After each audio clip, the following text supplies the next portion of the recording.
ជំរាបសួរនិងសួស្តីទាំងអស់គ្នាថ្ងៃនេះ admin មកបន្តសាច់រឿងជីម៉ូរបស់យើងភាគទី41ដែលជាភាគបន្តជូនដល់អ្នកទាំងអស់គ្នាដូច្នេះកុំឲ្យអ្នកទាំងអស់គ្នារងចាំយូរ admin នឹងទៅបន្តសាច់រឿងរបស់យើងបន្តទៀតតែដោយដែលអ្នកទាំងអស់គ្នាបានដឹងហើយថាគឺការពិភាក្សាមុនហ្នឹងគឺកងជឿរបស់យើងបានសរសេរសវត្ថមកឲ្យយីម៉ូរបស់យើងហើយក្នុងសវត្ថហ្នឹងគឺមានអត្ថន័យថាកងជឿរបស់ពួកយើងហ្នឹងគឺចង់បង្កើនអំណាចហើយអញ្ចឹងហើយសូមឲ្យទូសាយីម៉ូរបស់យើងហ្នឹងបកគោប្លង់ដីជាមួយនឹងកិច្ចសន្យាអចលនទ្រព្យនិងហាងទាំងអស់មកឲ្យខ្លួនដើម្បីឲ្យខ្លួនហ្នឹងអាចប្រើប្រាស់ទ្រព្យសម្បត្តិទាំងអស់ហ្នឹងយកទៅជួយប្រជារាស្ត្របានដោយមិនចាំបាច់ប្រើប្រាស់ប្រាក់ពីរាជការមកទេហើយនៅពេលដែលកងជឿយើងធ្វើអញ្ចឹងទៅលក្ខណៈថា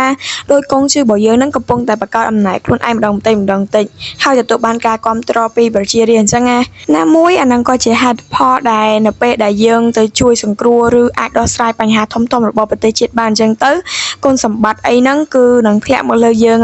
ហើយមូលហេតុដែលថៃបានកងជឿយើងចង់បង្កើនអំណាចហ្នឹងដោយដែលអ្នកនរគ្នាបានដឹងពីពាក្យមុនហើយបើថាផ្លេចហើយអាចចូលទៅមើលម្ដងទៀតបានណាបន្ទាប់ពី admin រំលឹកការពិភាក្សាមុនតិចចឹងហើយអញ្ចឹងយើងមកបន្តសាច់រឿងរបស់យើងភាគទី41ហ្នឹងជាភាគបន្តលោកតាសូមលោកតាអនុញ្ញាតឲ្យខ្ញុំទៅខ្ញុំនឹងមិនបំភ្លេចបំណងល្អរបស់លោកតាហើយនឹងបងស្រីរបស់ខ្ញុំទេកងជឿតាមិនមែនចង់ឲ្យឯងដឹងគុណតាអីទេតែគ្រាន់តែចង់ឲ្យឯងមានសុវត្ថិភាពតែប៉ុណ្ណោះបើឯងពិតជាចង់ទៅកន្លែងដែលឆ្លងជំងឺអាសន្នរោគនោះមែននោះចុះបើឯងមានរឿងអ្វីទៅឲ្យយើងគិតយ៉ាងម៉េចឯងក៏ដឹងដែរថាយើងបានសន្យាជាមួយនឹងបងស្រីយីម៉ូរបស់ឯងថាយ៉ាងម៉េចថានឹងមើលថាឯងណាកងជឿឯងក៏ដឹងហើយរឿងដែលធ្វើឲ្យឯងមានផលលំបាកនោះយីម៉ូគឺតែងតែលាក់បាំងនឹងឯងហើយមិនចង់ឲ្យឯងជួបវាទេក៏ដូចជារឿងដែលពេលដែលនាងត្រូវបានព្រះអង្គទម្លាក់តំណែងអញ្ចឹងចៅដឹងទេបានជានាងមិនប្រាប់ចៅដោយសារតែនាងមិនចង់ឲ្យរឿងរបស់នាងប៉ះពាល់ដល់រឿងរបស់ចៅ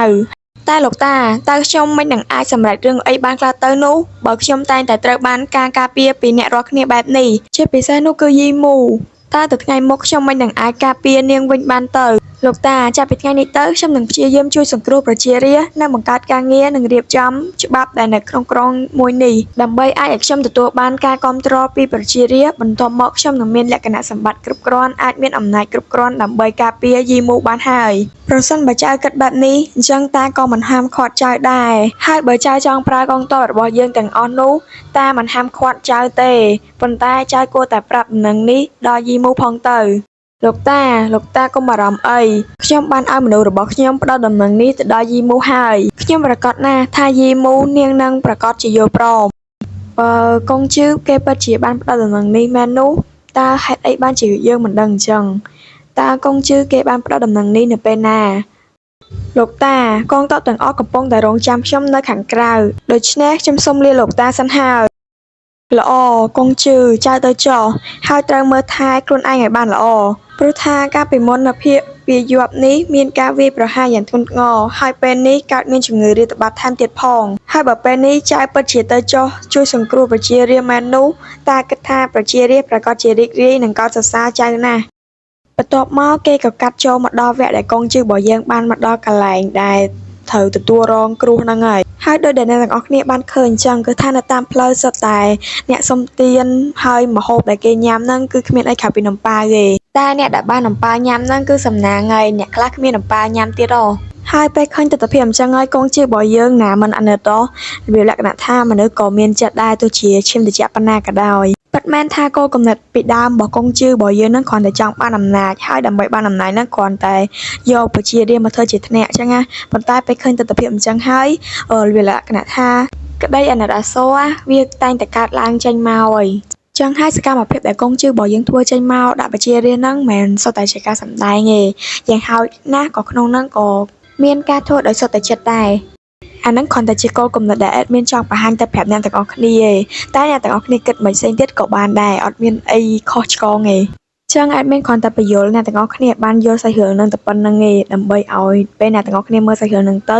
គឺកាន់តែយល់ហើយកាន់តែស៊ីជម្រៅចឹងណាតែអ្នកទាំងអស់គ្នាមិនចាំបាច់គិតច្រើនអីទេគឺថារឿងហ្នឹងវាអត់សំខាន់ហើយក៏អត់ចេញប្រឡងដែរ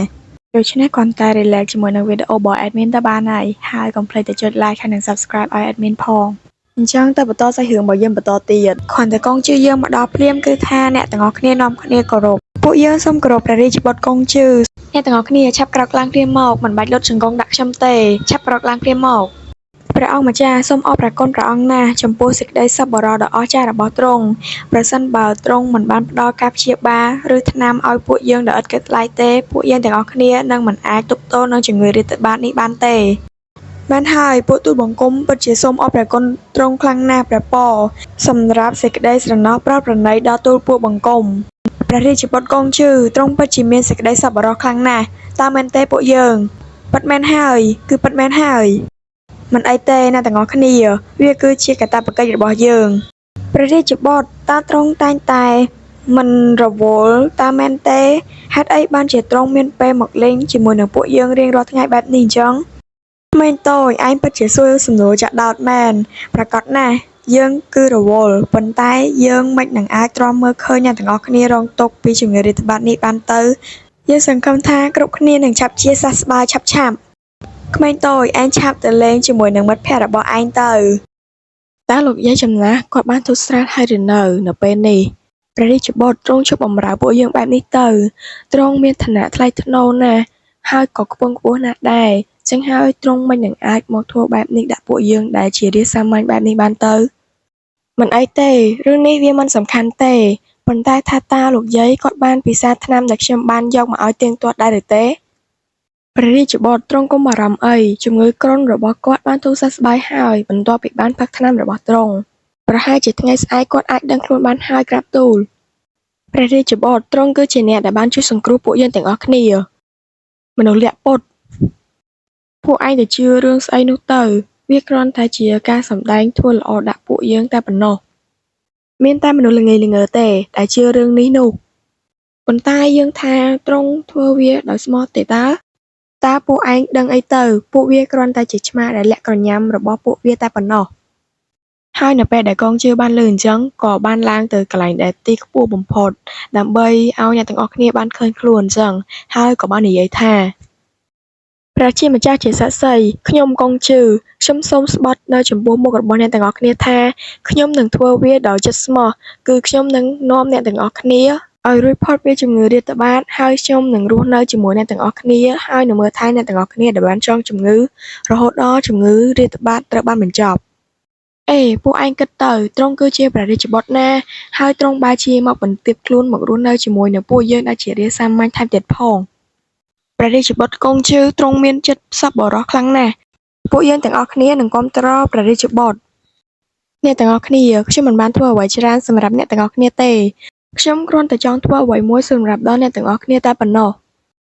យីម៉ូបើនាងនៅទីនេះនាងនឹងរីករាយដែលបានឃើញថាពេលនេះខ្ញុំអាចទទួលបានការគាំទ្រពីប្រជារាស្ត្របែបនេះនៅថ្ងៃណាមួយខ្ញុំនឹងអាចឈរនៅកន្លែងដែលខ្ពស់មួយហើយនឹងត្រូវបានគោរពដោយមនុស្សទាំងអស់ដូច្នេះហើយយីម៉ូនាងត្រូវតែរងចាំខ្ញុំបើកងជើរបស់ពួកយើងឆ្លៀននិយាយពីយីម៉ូហើយអញ្ចឹងតោះយើងមកមើលយីម៉ូរបស់យើងទាំងអស់គ្នានៅពេលដែលយីម៉ូរបស់យើងកំពុងតែអង្គុយអានសវត្ថហ្នឹងភ្លាមហ្នឹងក្រុមរបស់កុងឆេក៏បានចូលមកហើយស្រែកហៅយីម៉ូរបស់យើងហើយនៅពេលដែលយីម៉ូរបស់យើងបានលើសលេងមានអ្នកមកចុចខ្លួនអញ្ចឹងក៏បានយកសវត្ថហ្នឹងទៅលាក់នៅក្នុងដៃអាវរបស់ខ្លួនថែមទាំងបានបញ្ចេញអាការៈរៀងភ័យតិចតួចដែរដោយខ្លាចគេដឹងអីចឹងណាអូបងប្រុសតើបងមករកខ្ញុំមានការអីមែនទេយីម៉ូមិនក៏បងមើលទៅដូចជាព្រួយបារម្ភរឿងអីមួយអញ្ចឹងតើមានរឿងអីមែនទេអូគឺគ្មានរឿងអីទេម្ចាស់បងកងឆេខ្ញុំគ្រាន់តែគិតថាគឺវាដូចជាអីដែលបងបានឃើញហើយគឺពួកយើងនៅពេលនេះគឺជួបបញ្ហាគឺថាការសាងសង់ពេលនេះគឺត្រូវរាំងស្ទះដោយសារតែទន្លេគឺមានជម្រៅជ្រៅដូច្នេះហើយពួកយើងត្រូវតែធ្វើការនៅក្នុងទឹកហើយពេលនេះពួកយើងគ្មានឧបករណ៍គ្រប់គ្រាន់នៅក្នុងការធ្វើរឿងបែបនេះទេមែនហើយយីម៉ូបងនិយាយបែបនេះគឺពិតជាត្រឹមត្រូវហើយថាតើពួកយើងគួរតែដោះស្រាយបញ្ហានេះដោយរបៀបណាទៅ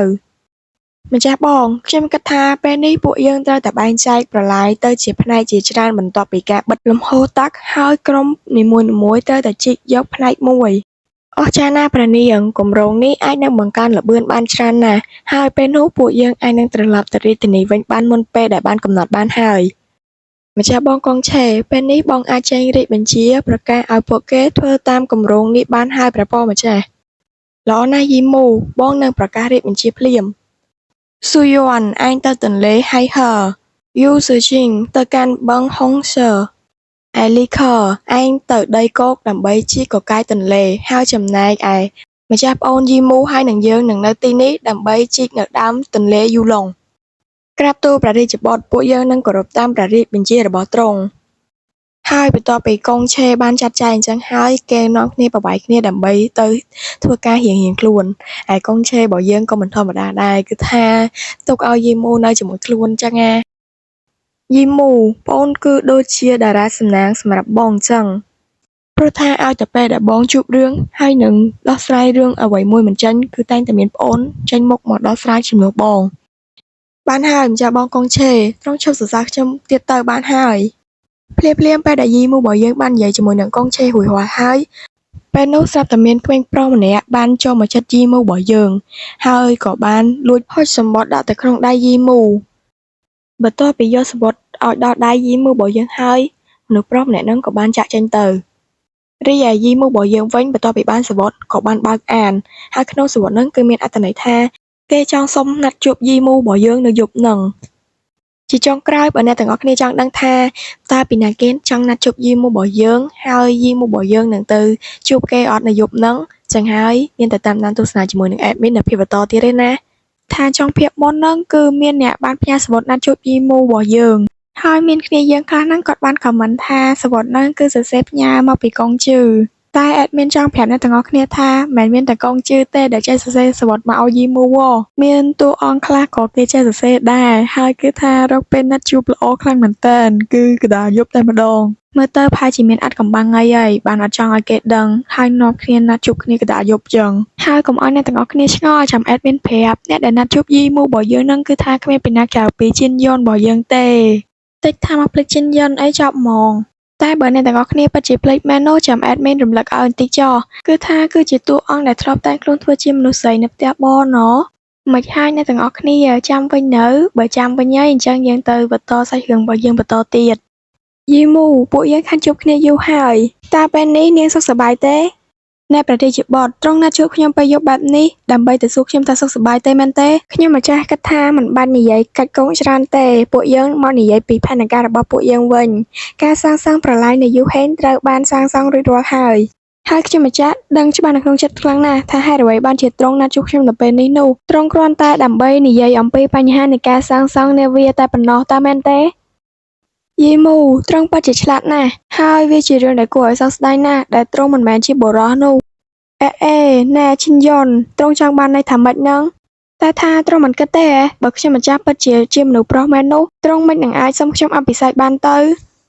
អូយអត់មែនធម្មតាបានហើយសុំឲ្យមួយជាប់មួយគឺថាយីមូរបស់យើងចង់ដូរតួប្រុសមែនហ្នឹងណែដឹងខ្លួនផងយីមូថាខ្លួនឯងមានកុងជឿហើយអត់មានមញ្ញាឈិនយ៉ុនអីមួយទៀតទេណាទុកឲ្យ admin ហើយនឹង fan ផងកុំអាងថាខ្លួនឯងជាតួស្រីទៅបោកចិត្តកូនប្រុសគេគ្រប់គ្នា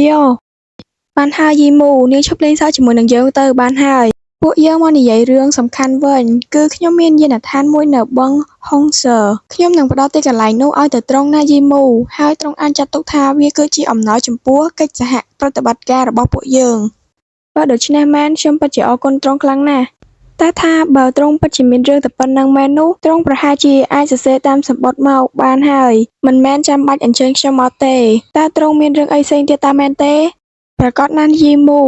ថាមិនមែនមានតែរឿងនេះនោះទេខ្ញុំដឹងថានាងពិតជាខ្វាយខ្វល់ខ្លាំងណាស់ចំពោះរាជបុត្រដែលបានទៅបំពេញការងារនៅឯភៀកវាយប់នោះដូច្នេះហើយខ្ញុំបានដឹងព័ត៌មានថ្មីខ្លះអំពីគេមកប្រាប់ឲ្យទ្រង់បានដឹងយ៉ាងម៉េចហើយយីមូតើទ្រង់ចង់ដឹងរឿងនេះទេអ្នកស៊ើបការរបស់យូហេងបានប្រាប់ខ្ញុំថានៅនគរលូយេបានធ្វើសកម្មភាពឈ្លានពាននៅព្រំដែនភៀកវាយប់នាពេលថ្មីៗនេះពួកគេនឹងមិនបង្កបញ្ហាធំនោះទេប៉ុន្តែវាអាចនឹងធ្វើឲ្យគាត់រវល់មួយរយៈពេលនេះការឈ្លានពានពីនគរលូយេអញ្ចឹងឬនៅឯភៀកវាយប់ភ្លាមនឹងស្រាប់តែមានសេនាបានរត់ចូលមកគាល់ដល់រាជបុត្រកងជឿជាមួយនឹងអัยការរបស់កងជឿថា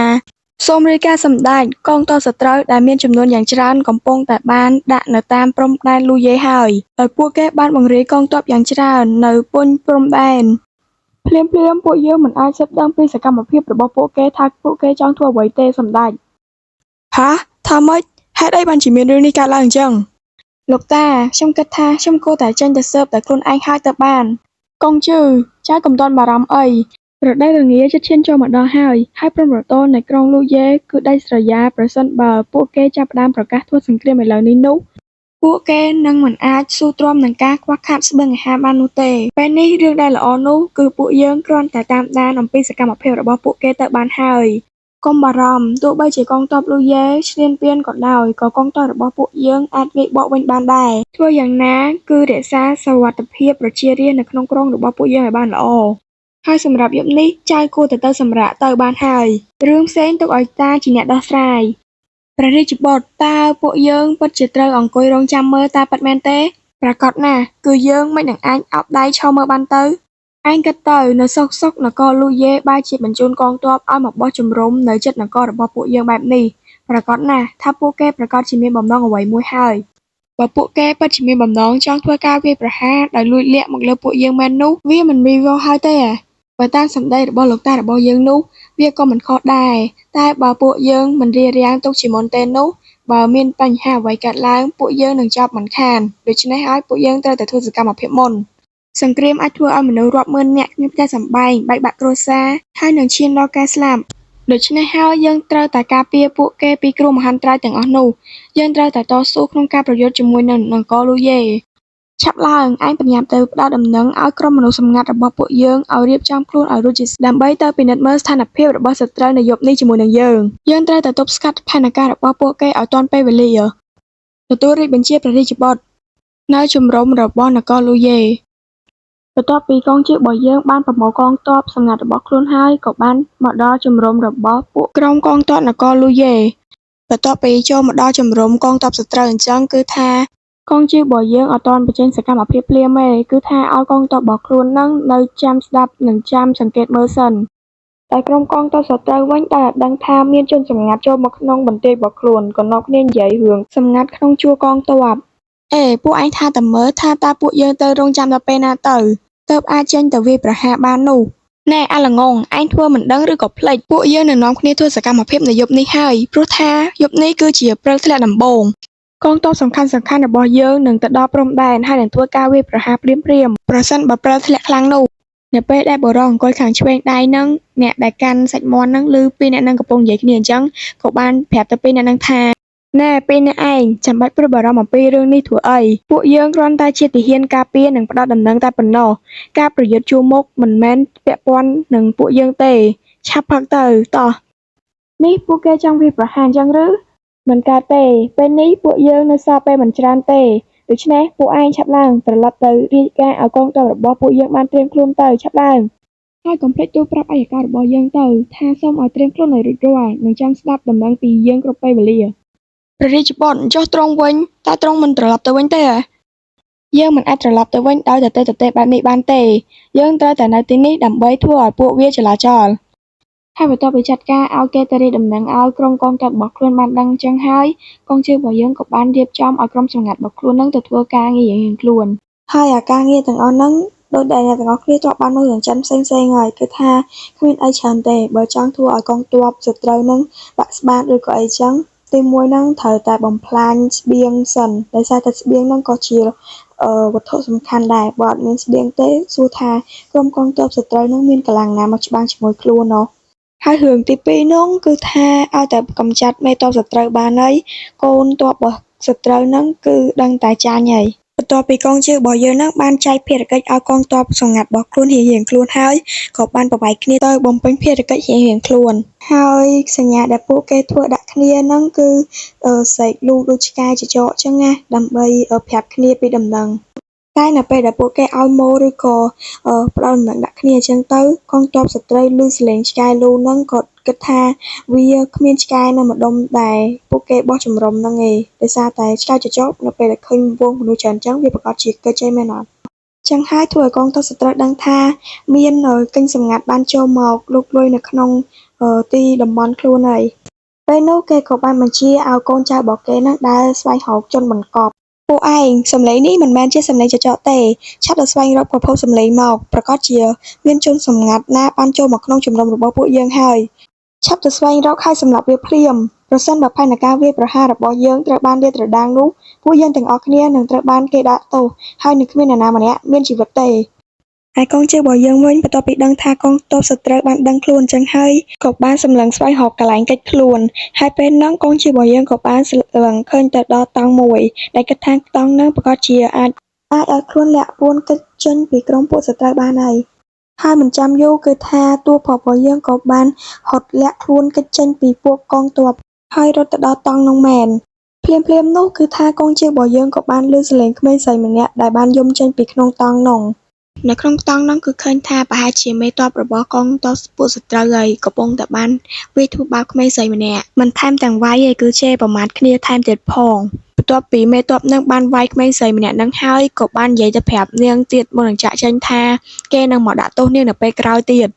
ឯកងជើរបស់យើងដែលកំពុងតែឈរស្ដាប់នៅខាងក្រៅនឹងវិញបន្ទាប់ពីឃើញបុរសនឹងចាក់ចេញទៅហើយអញ្ចឹងក៏បានចូលទៅក្នុងតង់ព្រោះថាអ្នកដែលស្វែងរកក្រុមរបស់កងជើរបស់យើងនឹងគឺគេស្វែងរកមកជិតដល់ហើយអញ្ចឹងហើយបើចូលទៅក្នុងតង់នឹងទេពួកសត្រូវនឹងអាចនឹងឃើញតែជប់សិនអ្នកទាំងអស់គ្នាកុំប្រកាន់ admin ណាដោយសារតែ admin អត់ច្បាស់ថាអាហ្នឹងគេហៅអី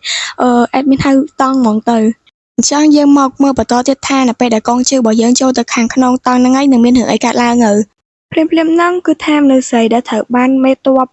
ក្រុមសត្រូវនឹងវាយធ្វើបាបមួយហ្នឹងក៏បានឃើញកងជើហើយក៏បានស្រីភ្ញាក់អីចឹងទៅឯកងជើរបស់យើងវិញខ្លាចថាម្នាក់ស្រីហ្នឹងស្រីទៅធ្វើឲ្យកងទ័ពមករកខ្លួនអញ្ចឹងក៏បានរត់ទៅរកម្នាក់ស្រីហ្នឹងដើម្បីបិទមាត់អញ្ចឹងណាតែពេលហ្នឹងគឺថាកងទ័ពសត្រូវហ្នឹងក៏បានមករោមព័ទ្ធនៅតង់ហ្នឹងហើយដោយសារតែគេអត់ទាន់បានមកឆែកក៏អញ្ចឹងហើយគេដើរមករកឆែកឯកងជើរបស់យើងវិញគ្រាន់តែឃើញស្ថានភាពមិនស្រួលអញ្ចឹងក៏បាននិយាយមួយម្នាក់ស្រីហ្នឹងថាតើនាងព្រមចូលដៃជាមួយនឹងយើងដែរឬទេភាគមុនហ្នឹងគឺដូចដែលអ្នកទាំងអស់គ្នាបានហ្នឹងហើយគឺថាក្រុមសត្រូវដែលតាមរកកងជើរបស់យើងហ្នឹងបានមករកនៅដល់តង់ដែលកងជើរបស់យើងបានចូលទៅលាក់ខ្លួនហ្នឹងហើយតែអ្នកទាំងអស់គ្នាកុំភ័យអីថាក្រុមសត្រូវអាចនឹងចាប់កងជើរបស់ពួកយើងបានគឺកងជើរបស់យើងបានសុំឲ្យមនុស្សស្រីដែលត្រូវបានមេទ័ពរបស់ក្រុមសត្រូវហ្នឹងចាប់យកមកធ្វើបាបហ្នឹងឲ្យចោះចូលជាមួយនឹងខ្លួនដោយកងជើរបស់យើងហ្នឹងបានសន្យានឹងនាងថានឹងជួយនាងដើម្បីឲ្យរត់គេចចេញពីជំរំហ្នឹងឲ្យបានចំណែកឯម្នាក់ស្រីហ្នឹងវិញបន្ទាប់ពីឮថាកងជើរបស់យើងនឹងជួយនាងអញ្ចឹងក៏សម្រេចចិត្តថានឹងចូលខាងកងជើរបស់យើងហើយបន្ទាប់ពីនិយាយស្រស់ស្រួលគ្នាអញ្ចឹងហើយពួកគេក៏បានចាប់ផ្ដើមផែនការហើយផែនការហ្នឹងគឺឲ្យកងជើរបស់យើងហ្នឹងតែងខ្លួនធ្វើជាស្រីស្អាតម្នាក់ហ្នឹងហើយចេញទៅដើម្បីរាំឲ្យពួកកងទ័ពហ្នឹងមើលអញ្ចឹងណារបៀបលក្ខណៈថាទៅបម្រើស្រាឬក៏បម្រើការកម្សាន្តដល់កងទ័ពព្រាមនៅពេលដែលកងជើរបស់យើងកំពុងតែបដូរសម្លៀកបំពាក់តែងខ្លួនធ្វើជាមនុស្សស្រីហ្នឹងក៏មានកងទ័ពដែលនៅមុខជំរំស្វែងរកជនដែលចូលមកក្នុងជំរំហ្នឹងគេបានចូលមកឆែកឆេរហើយនឹងសួរនាំថាមានឃើញអ្នកណាដែលចូលមកអត់ពេលហ្នឹង admin ខំភ័យថាគេចូលមកឃើញកងជើរបស់យើងហើយឃើញកងជើរបស់យើងហើយតែពេលហ្នឹងហេងកងជើរបស់យើងបានងាកចេញឃើញតែស្មាខាងក្រោយអញ្ចឹងទៅគេអត់ចាប់អារម្មណ៍អីចឹងណាហើយនៅពេលដែលកងជើរបស់យើងបានឃើញកូនទាហាននឹងបានចូលមកក្នុងជំរំអញ្ចឹងក៏បាននិយាយទៅកាន់កូនទាហាននឹងថាណែតើពួកឯងកំពុងតែចូលមកធ្វើអីហ្នឹងតើពួកឯងមិនឃើញទេថាពួកយើងកំពុងតែរៀបចំខ្លួនដើម្បីចេញទៅរាំសម្រាប់លោកមេទ័ពនៅពេលបន្តិចទៀតនេះតើពួកឯងនៅមើលស្អីទៀតមិនចាក់ចេញទៅ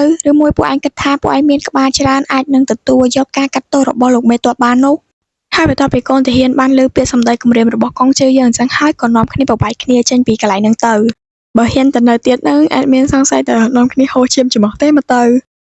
ហើយបន្ទាប់ពីតែងខ្លួនរួចរាល់ហ្នឹងគឺកងជើរបស់យើងជាមួយនឹងម្នាក់ស្រីហ្នឹងក៏បានពិភាក្សាគ្នានិយាយផ្ដែផ្ដាំគ្នាថាត្រូវគួរធ្វើអីខ្លះអញ្ចឹងទៅផ្ដាំដោយកងជើរបស់យើងហ្នឹងបាននិយាយប្រាប់ម្នាក់ស្រីហ្នឹងថា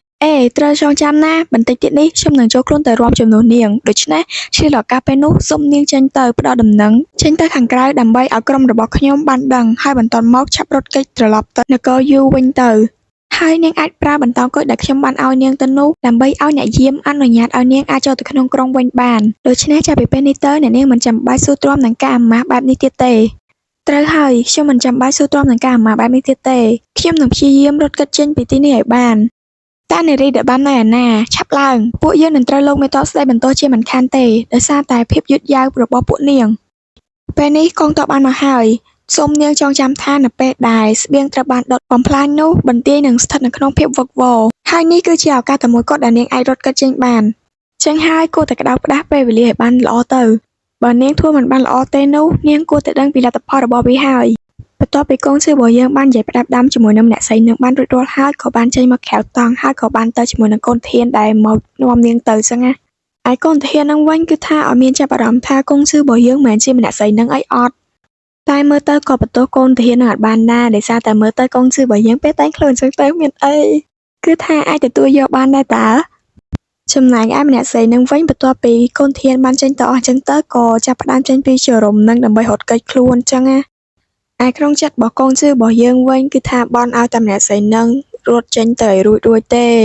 ព្រោះថាបើម្នាក់ស្រីនឹងរត់គេចចេញអត់រួចទេខ្លួនក៏ត្រូវជាប់ដែរដោយសារតែមានអ្នកផ្ដោតដំណឹងឲ្យក្រុមទាហានរបស់ខ្លួននោះកំពុងតែគិតសុកនឹងគឺថាដើរមកដល់កន្លែងដែលគេធ្វើកម្មវិធីនឹងបណ្ដោយចឹងហើយកងជឿរបស់យើងមានតែគិតចេញអីទៀតណាគឺត្រូវតែធ្វើសកម្មភាពនៅពេលនឹងឲ្យបានល្អហើយបើមិនចឹងទេគឺរឿងដែលខ្លួនខំធ្វើទាំងប្រមាណដូចជាលួចចូលមកក្នុងជំរំនឹងគឺត្រូវតែអាសាបង់អស់ហើយបន្ទាប់ពីកងជឿរបស់យើងបានឈប់គិតហើយនឹងបានចូលមកក្នុងតង់នឹងហើយគឺបង្ហាញនៅសម្រស់កងជឿរបស់យើងពេញមួយតួខ្លួនតែម្ដងនិយាយថាមើលរៀងទៅគឺដូចជាមនុស្សស្រីបែកដាក់តែម្ដងចឹងហើយបានគេមើលអត់ដឹងអូចំណែកឯមេតបសត្រូវវិញបន្ទាប់ពីឃើញកូនជឿហើយគឺបាននិយាយសរសើរថានាងមើលទៅយប់នេះគឺពិតជាស្រស់ស្អាតណាស់ប៉ុន្តែដូចជារាងខុសប្លែកបន្តិចចឹងហើយនាងឆាប់ចូលមកនេះមកឲ្យយើងបានមើលរូបរាងនាងឲ្យបានល្អបន្តិចមានចង់ដឹងដល់នេះថានៅពេលដែលមេតបនឹងដឹងថាកងជឿរបស់យើងមិនមែនជាមនុស្សស្រីតើមេតបនឹងនៅនិយាយពាក្យនឹងចេញទៀតអត់ណ៎តួប្រុសរបស់យើងវិញគឺថាបន្ទាប់ពីលើមេតបនឹងហៅទៅចិត្តចឹងហើយគឺអត់រងចាំយូរទេគឺចូលទៅចិត្តមិនត្រឹមតែចូលទៅចិត្តទេគឺលើកបែងស្រាយកទៅចាក់ឲ្យគេទៀតកំពុងតែចាក់ស្រាបតានឹងកងជឿរបស់យើងក៏បាននិយាយទៅកាន់លោកមេតបនឹងថាលោកមេតបលោកពិតជាក្លាហានហើយនឹងសង្ហាណាស់ខ្ញុំខ្លាចថាលោកនឹងមិនចាប់អារម្មណ៍ទៅលើការរាំដែលធម្មតារបស់ខ្ញុំទេហើយខ្ញុំឆ្ងល់ថាតើខ្ញុំនឹងមានសំណាងគ្រប់គ្រាន់ដើម្បីបង្ហាញវាទៅលោកមេតបទេឯមេតបនឹងវិញបន្ទាប់ពីលើកងជើងរបស់យើងនិយាយចឹងហើយក៏បានឆ្លើយតបទៅវិញថាល្អប្រសិនបើនាងមានទឹកចិត្តបែបនេះទៅហើយនោះយើងមិននឹងអាចឲ្យបំណងរបស់នាងអាសាបងបានទៅយើងនឹងចាំមើលថាតើនាងរាប់បានស្អាតប៉ុណ្ណាឆាប់ឡើងពួកឯងមិនលេងភ្លាមទៅមិនឃើញស្រីស្រស់របស់យើងនាងកំពុងតែទៀមទាចង់រួមទេហ៎បន្ទាប់ពីលើមេខ្លួនឯងនិយាយចឹងហើយក៏បានចាប់ផ្ដើមលេងភ្លេងឯកងជើងវិញក៏បានបញ្ចេញក្បាច់រាំរបស់ខ្លួន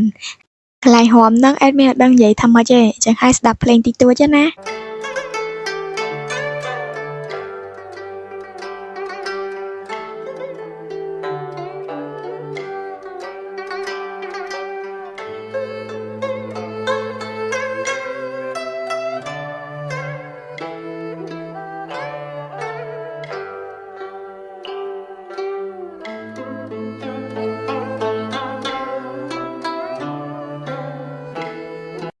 តោះអ្នកទាំងអស់គ្នាយើងស្ដាប់ភ្លេងតែប៉ុណ្ណឹងបានហើយយើងកាត់មកមើលថាតើអ្នកស្រីដែលរត់គេចចេញពីជំរំហ្នឹងតើរត់គេចចេញរួចអត់ហើយថាតើនាងអាចទៅដុតស្បៀងហ្នឹងបានសម្រេចអត់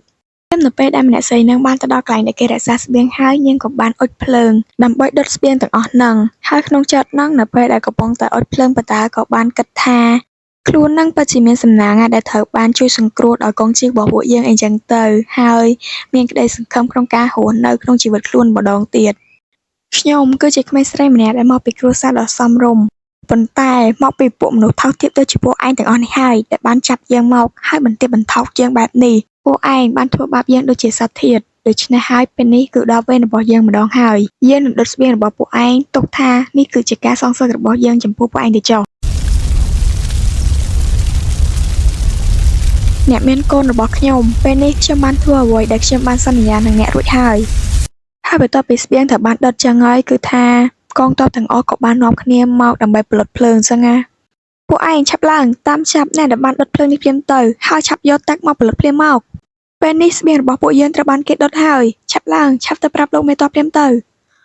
ឯនៅជំរំមេតបសត្រូវដែលកំពុងតែធ្វើកម្មវិធីនឹងវិញគឺថាបានលើសលេងនៅខាងក្រៅរៀងអ៊ូអចឹងហើយក៏ថារនឹងចាក់ចេញប៉ុន្តែកងជើងរបស់យើងគឺថាល្វីល្វីមែនទែនឃើញមេតបនឹងរចាក់ចេញចឹងហើយក៏បានហក់ទៅ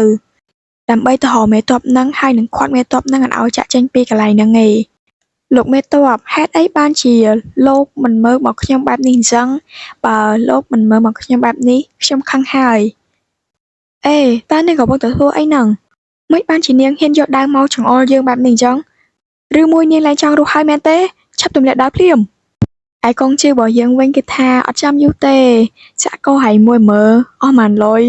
ឯមេតបខាងក្រុមសត្រូវនឹងវិញបន្ទាប់ពីបានកងជើងរបស់យើងចាក់កោអញ្ចឹងហើយគឺទើបភ្ញាក់ដឹងខ្លួនថានេះមិនមែនជាស្រីស្អាតរបស់ខ្លួនទេ មើលទៅការចូលមកចិត្តឯងក៏វាមិនពិបាកអីណាស់ណាដែរមើលចុះមិនបានប៉ុន្មានម៉ោងផងយើងក៏អាចចាត់ការឯងបានទៅហើយលោកមេតបមានរឿងធំហើយហាតើឯងគឺជាអ្នកណាហេតុអីបានជាហ៊ានចូលមកទីនេះឯងហ៊ានចូលមកទីនេះដើម្បីសម្លាប់លោកមេតបរបស់យើងផងហ៎ទទួលយកទៅស្លាប់ទៅនេះតើឯងគិតថាឯងអាចរារាំងយើងក្នុងការសម្លាប់មេតបរបស់ឯងចឹងឬ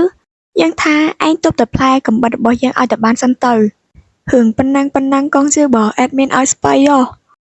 តើឯងគិតថាឯងអាចយកឈ្នះយើងមែនទេបន្ទាប់ពីកងជឿបើយើងបានស្លាប់មនុស្សម្នាក់ហ្នឹងហើយបន្ទាប់មកកូនតបផ្សេងទៀតក៏បានចូលមកហើយក៏បានស្រែកទៅប្រាប់គ្នាខ្លួនថាពួកឯងឆាប់ចូលមកឆាប់សម្លាប់ឃាតករឆាប់ឡើងមានឃាតករឆាប់ឡើងមកសម្លាប់វាភ្លាមទៅឯកងទ័ពម្នាក់ហ្នឹងវិញបន្ទាប់ពីរត់ចេញទៅខាងក្រៅតង់ហ្នឹងហើយគិតថាខ្លួនឯងបានរួចខ្លួនហ្នឹងណាតែចុងក្រោយងាកមើលទៅខាងក្រៅតង់វិញគឺថាសុទ្ធតែអណ្ដាតភ្លើងហានេះជំរុំនឹងស្បៀងរបស់ពួកយើងខ្ទេចខ្ទីអស់ហើយតើរឿងនេះកើតឡើងដោយរបៀបណាទៅសូម្បីតែក្របធនជាតិនិងស្មៅដែលសម្រាប់ឲ្យសេះស៊ីក៏ត្រូវបានដុតដែរឯលោកមេតបហើយនឹងស្តង់ការរកវិញត្រូវបានគេសម្លាប់អស់ហើយនេះតើវាជាទីបញ្ចប់ហើយគ្រាន់តែកូនទ័ពនឹងនិយាយចាប់ភ្លាមគឺថាមានដាវមួយដែលសុទ្ធតែដំណាក់ឈាមបានខិតមកចិត្តកអាប៉ែកនឹងហើយដាវនោះគឺកាន់ដោយកងជឿរបស់ពួកយើងកំពុងតែសម្ដៅមហោអាប៉ែកនឹងហើយក៏បានឆ្វែកអាប៉ែកនឹងក៏បានដេកខ្យល់ស្លាប់ល្អណាស់នៅពេលនេះយើងចង់ដឹងណាស់ថាបើពួកឯងគ្មានស្បៀងហើយនឹងមេដឹកនាំទេយើងចាំមើលថាតើពួកឯងអាចនៅធ្វើសង្គ្រាមជាមួយនឹងយើងបានដែរឬទេបន្ទាប់ពីកងជឿរបស់យើងបានសម្លាប់មេទ័ពរបស់គេហើយដុតស្បៀងរបស់គេចេញហើយកូនទ័ពដែលនៅសល់នោះគេក៏បានតាមរកកងជឿដើម្បីសម្លាប់កងជឿចោលព្រោះថាកងជឿរបស់យើងទៅសម្លាប់មេទ័ពគេចឹងហើយគេត្រូវទៅតាមរកដើម្បីសងសឹកវិញហើយហើយកងជឿវិញបន្ទាប់ពីបានសម្លាប់មេទ័ពសត្រូវហើយដុតស្បៀងចេញហើយក៏បានបញ្ញារត់គេចខ្លួនបើនៅបន្តទៀតហ្នឹងគឺថាសោយធំមិនខានទេកងទ័ពគេមកជំរំហើយខ្លួនឯងមានតែម្នាក់ឯងចឹងហើយទោះជាខ្លាំងប៉ុណ្ណាក៏តទល់មិនឈ្នះដែរវិធីសាស្ត្រដែលល្អហ្នឹងគឺរត់គេចខ្លួនប៉ុន្តែពេលហ្នឹងនៅពេលដែលកងជឿរបស់យើងរត់គេចខ្លួនចិត្តរួចអីក៏បានប្រទះឃើញថាទីហ្នឹងគឺភូមិផាត់ដោយសិតតែផ្សែងពុលចឹងហើយធ្វើឲ្យខ្លួនអាចចេញបានទេហើយពេលហ្នឹងគឺថាកងទ័ពសត្រូវគឺតាមមកតាន់កងជឿរបស់ពួកយើងហើយពេលនោះគឺថាមានកូនទ័ពម្នាក់ដែលនៅក្នុងវងហ្នឹងគេបានចេញមកនិយាយប្រាប់កងជឿរបស់យើងថាយ៉ាងម៉េចហើយមិនក៏ឯងមិនខ្លាំងរត់គេចចេញទៀតទៅយើងប្រាប់ឯងឲ្យដឹងទៅចុះទីនេះគឺជាវាទំនាបដែលក្របដណ្ដប់ទៅដោយអាប់ពុលពេញមួយឆ្នាំហើយគ្មាននរណាម្នាក់អាចចេញពីទីនេះបានដោយមានជីវិតរស់ឡើយយល់ល្អឯងគួរតែសុំចុះចេញឥឡូវនេះទៅអេដមីនគ្រាន់តែមើលទឹកមុខរបស់កងជឿក៏ដឹងចម្លើយដែរឯអ្នកទាំងអស់គ្នាវិញដឹងចម្លើយអត់ហើយបើចង់ដឹងចម្លើយហ្នឹងគឺមានតែរងចាំភាគក្រោយទៀតទេអ្នកទាំងអស់គ្នាគឺថាគេកាត់មកដល់ខាងកងឆេហើយនឹងយីមូវិញគឺអត់បានបន្តសាច់រឿងថាកងជឿរបស់ពួកយើងនឹងទៅជាយ៉ាងណាអីអត់ហើយបើគេកាត់មើលកងឆេចឹងហើយយើងមកស្ដាប់ថាតើមានរឿងអីនៅខាងកងឆេវិញម្ដងឥឡូវនេះប្រឡាយត្រូវបានជីកដោយជោគជ័យប៉ុន្តែវានៅតែត្រូវការនាវាជាច្រើនដើម្បីសម្រេចបាននូវការរុករកនិងការផ្លាស់ប្ដូរពាណិជ្ជកម្មដោយរលូនរវាងភាគខាងជើងនិងភាគខាងត្បូងហើយហេតុអីក៏វាកាន់តែរញ៉េរញ៉ៃទៅបែបនេះអញ្ចឹងបន្ទាប់ពីកងឆេកំពុងតែឈឺក្បាលអញ្ចឹងហើយភ្លាមហ្នឹងគឺយីមូក៏បានចូលមកដល់ម្ចាស់បងកងឆេថ្ងៃស្អែកពួកយើងនឹងជីកប្រឡាយបន្ទាប់ហើយហេតុអ្វីបានជាម្ចាស់បងសោកសៅយ៉ាងនេះអញ្ចឹងបើឲ្យខ្ញុំទាយតាមម្ចាស់បងកំពុងតែព្រួយបារម្ភអំពីការកសាងនាវាតើមែនទេត្រូវហើយយីមូប្អូនទេត្រូវហើយប្អូនដឹងទេថាការកសាងនាវាវាមិនងាយស្រួលនោះទេក្រៅពីនេះនាវាវាពិតជាកំពុងតែមានតម្រូវការខ្លាំងណាស់សម្រាប់ការធ្វើពាណិជ្ជកម្មម្ចាស់បងកងឆេបងកុំគិតពីរឿងនេះអីនាំតែស្មុគស្មាញទេខ្ញុំរំពឹងថាបងនឹងទុកវាឲ្យខ្ញុំដោះស្រាយដូច្នេះខ្ញុំបានរៀបចំវារួចរាល់អស់ហើយយីមូនេះតើប្អូនពិតជាបានរៀបចំវារួចរាល់ហើយតើមែនទេពិតណាស់ម្ចាស់បងកងឆេបើបងមិនជឿទេឆាប់មកតាមខ្ញុំមកម្ចាស់បងមានដឹងទេខ្ញុំបានទិញយានដ្ឋានក្បាលនេះដោយសម្ងាត់នៅមុនពេលផ្ដើមគម្រោងរបស់ពួកយើងទៅទៀតហើយខ្ញុំបានធ្វើការទៅលើវាគ្រប់ពេលម្ចាស់បងសាក់ទាយទៅមើលថាតើពេលនេះនៅក្នុងដៃរបស់ខ្ញុំតើមាននាវាប៉ុន្មានហើយនៅក្នុងចិត្តរបស់កងឆេយីមូនាងពិតជាឆ្លាតណាស់ដោយបានធ្វើរឿងទាំងអស់នេះជាមុន យីមូបើតាមបងគិតនោះគឺវាស្មុគស្មាញណាស់នៅក្នុងការសាងសង់នាវាហើយថែមទាំងត្រូវចំណាយពេលយ៉ាងតិច3ឬក៏5ខែដើម្បីបង្កើតនាវាធំមួយបានដោយគិតពីពេលវេលាកំណត់វាពិតជាលំបាកណាស់នៅក្នុងការសាងសង់នាវាមួយបានហើយបើបងពិបាកទាយអញ្ចឹងចាំខ្ញុំបង្ហើបប្រាប់បន្តិចចុះនាវាពីរតើបងអូនអាចសាងសង់នាវាពីរក្នុងរយៈពេលដ៏ខ្លីនេះបានដោយរបៀបណាម្ចាស់បងខុសហើយគឺ20នាវាប៉ុន្តែវាមិនមែនជានាវាធំទេវាគ្រាន់តែជានាវាធុនមធ្យមតែប៉ុណ្ណោះហើយនាវានេះគឺគេអាចយកវាមកប្រើសម្រាប់ដឹកទំនិញបន្តិចបន្តួចថាម៉េចយីមូនេះមិននឹងអាចទៅរួចទៅនាវាដឹកជញ្ជូន20តើប្អូនអាចធ្វើវាបានដោយរបៀបណាម្ចាស់បងហើយនោះមិនមែនទាំងអស់នោះទេភ្លាមនេះអ្នកគ្រប់គ្រងកន្លែងលក់ទំនិញបានប្រាប់ខ្ញុំនៅដំណឹងល្អមួយទៀតដូច្នេះហើយឆាប់ឡើងបងមកតាមខ្ញុំមកខ្ញុំនឹងនាំបងទៅមើលជាមួយគ្នាយីមូតើមានរឿងអ្វីដែលប្អូនចង់នាំបងទៅមើលទៅអែតមានសមាពងកញ្ចក់ទេគឺថាអែតមានគិតថាយីមូហើយនឹងកូនឆេដូចបងហើយនឹងប្អូនទេគឺដូចម៉ែហើយនឹងកូនជាង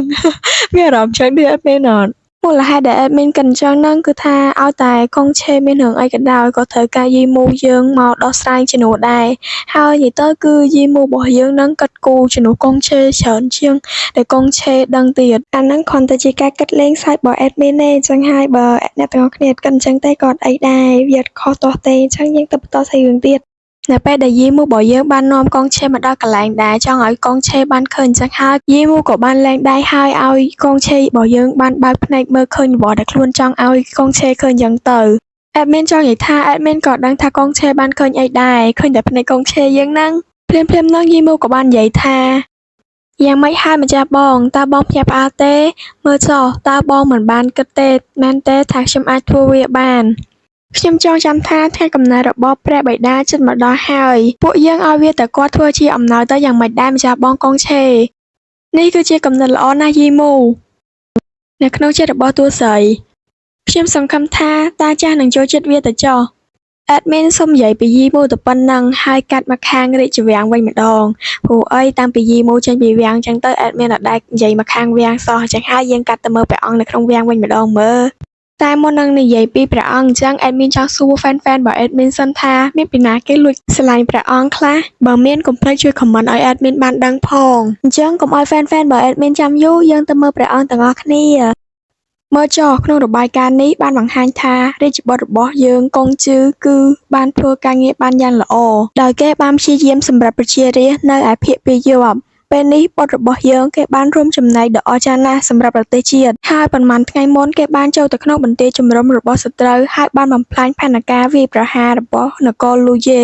ហើយថែមទាំងបានសម្លាប់មេទ័ពរបស់សត្រូវបានថែមទៀតផងមើលទៅពេលនេះបុត្ររបស់យើងធំហើយអាចក្លាយទៅជាមេទ័ពដ៏អស្ចារ្យមួយរូបបានហើយរឿងនេះពិតជាធ្វើឲ្យយើងមានមោទនភាពចំពោះគេណាស់អស្ចារ្យវាគឺជាការភ្ញាក់ផ្អើលដ៏ធំមួយនៅពេលដែលគេត្រឡប់មកវិញយើងនឹងផ្ដល់រង្វាន់ឲ្យគេមិនខានទេអូត្រូវហើយរាជអាមាត្យចុះនៅខាងកងឆេវិញតើមានដំណឹងដែរឬទេក្រាបទូលព្រះអង្គគឺថារាជទាយាទ្រង់តើមានរឿងអីតើមែនទេរាជអាមាត្យក្រាបទូលព្រះអង្គគឺចំពោះនៅឯខាងព្រះរាជទាយាទនិងព្រះនាងយីមូវិញគឺនៅពេលនេះពួកទ្រង់ទាំងពីរនាក់បានពន្លឿនការសាងសង់ប្រឡាយហើយបានសម្រេចហើយព្រះពរពេលនេះប្រជារាស្ត្រនៅទីនោះទាំងអស់គោរពស្រឡាញ់ព្រះរាជបុត្រកងឆេខ្លាំងណាស់ក្រាបទូលបើដូច្នេះតើវាមិនមែនជារឿងល្អទេក្រាបទូលព្រះអង្គរឿងដែលជាបញ្ហាធំចម្បងនោះគឺប្រជារាស្ត្របានលើកដង្កើងព្រះរាជបុត្រកងឆេខ្លាំងណាស់ហើយពួកគេថែមទាំងបានបង្កើតក្រុមដើម្បីតស៊ូសម្រាប់ព្រះរាជបុត្រកងឆេថែមទៀតផង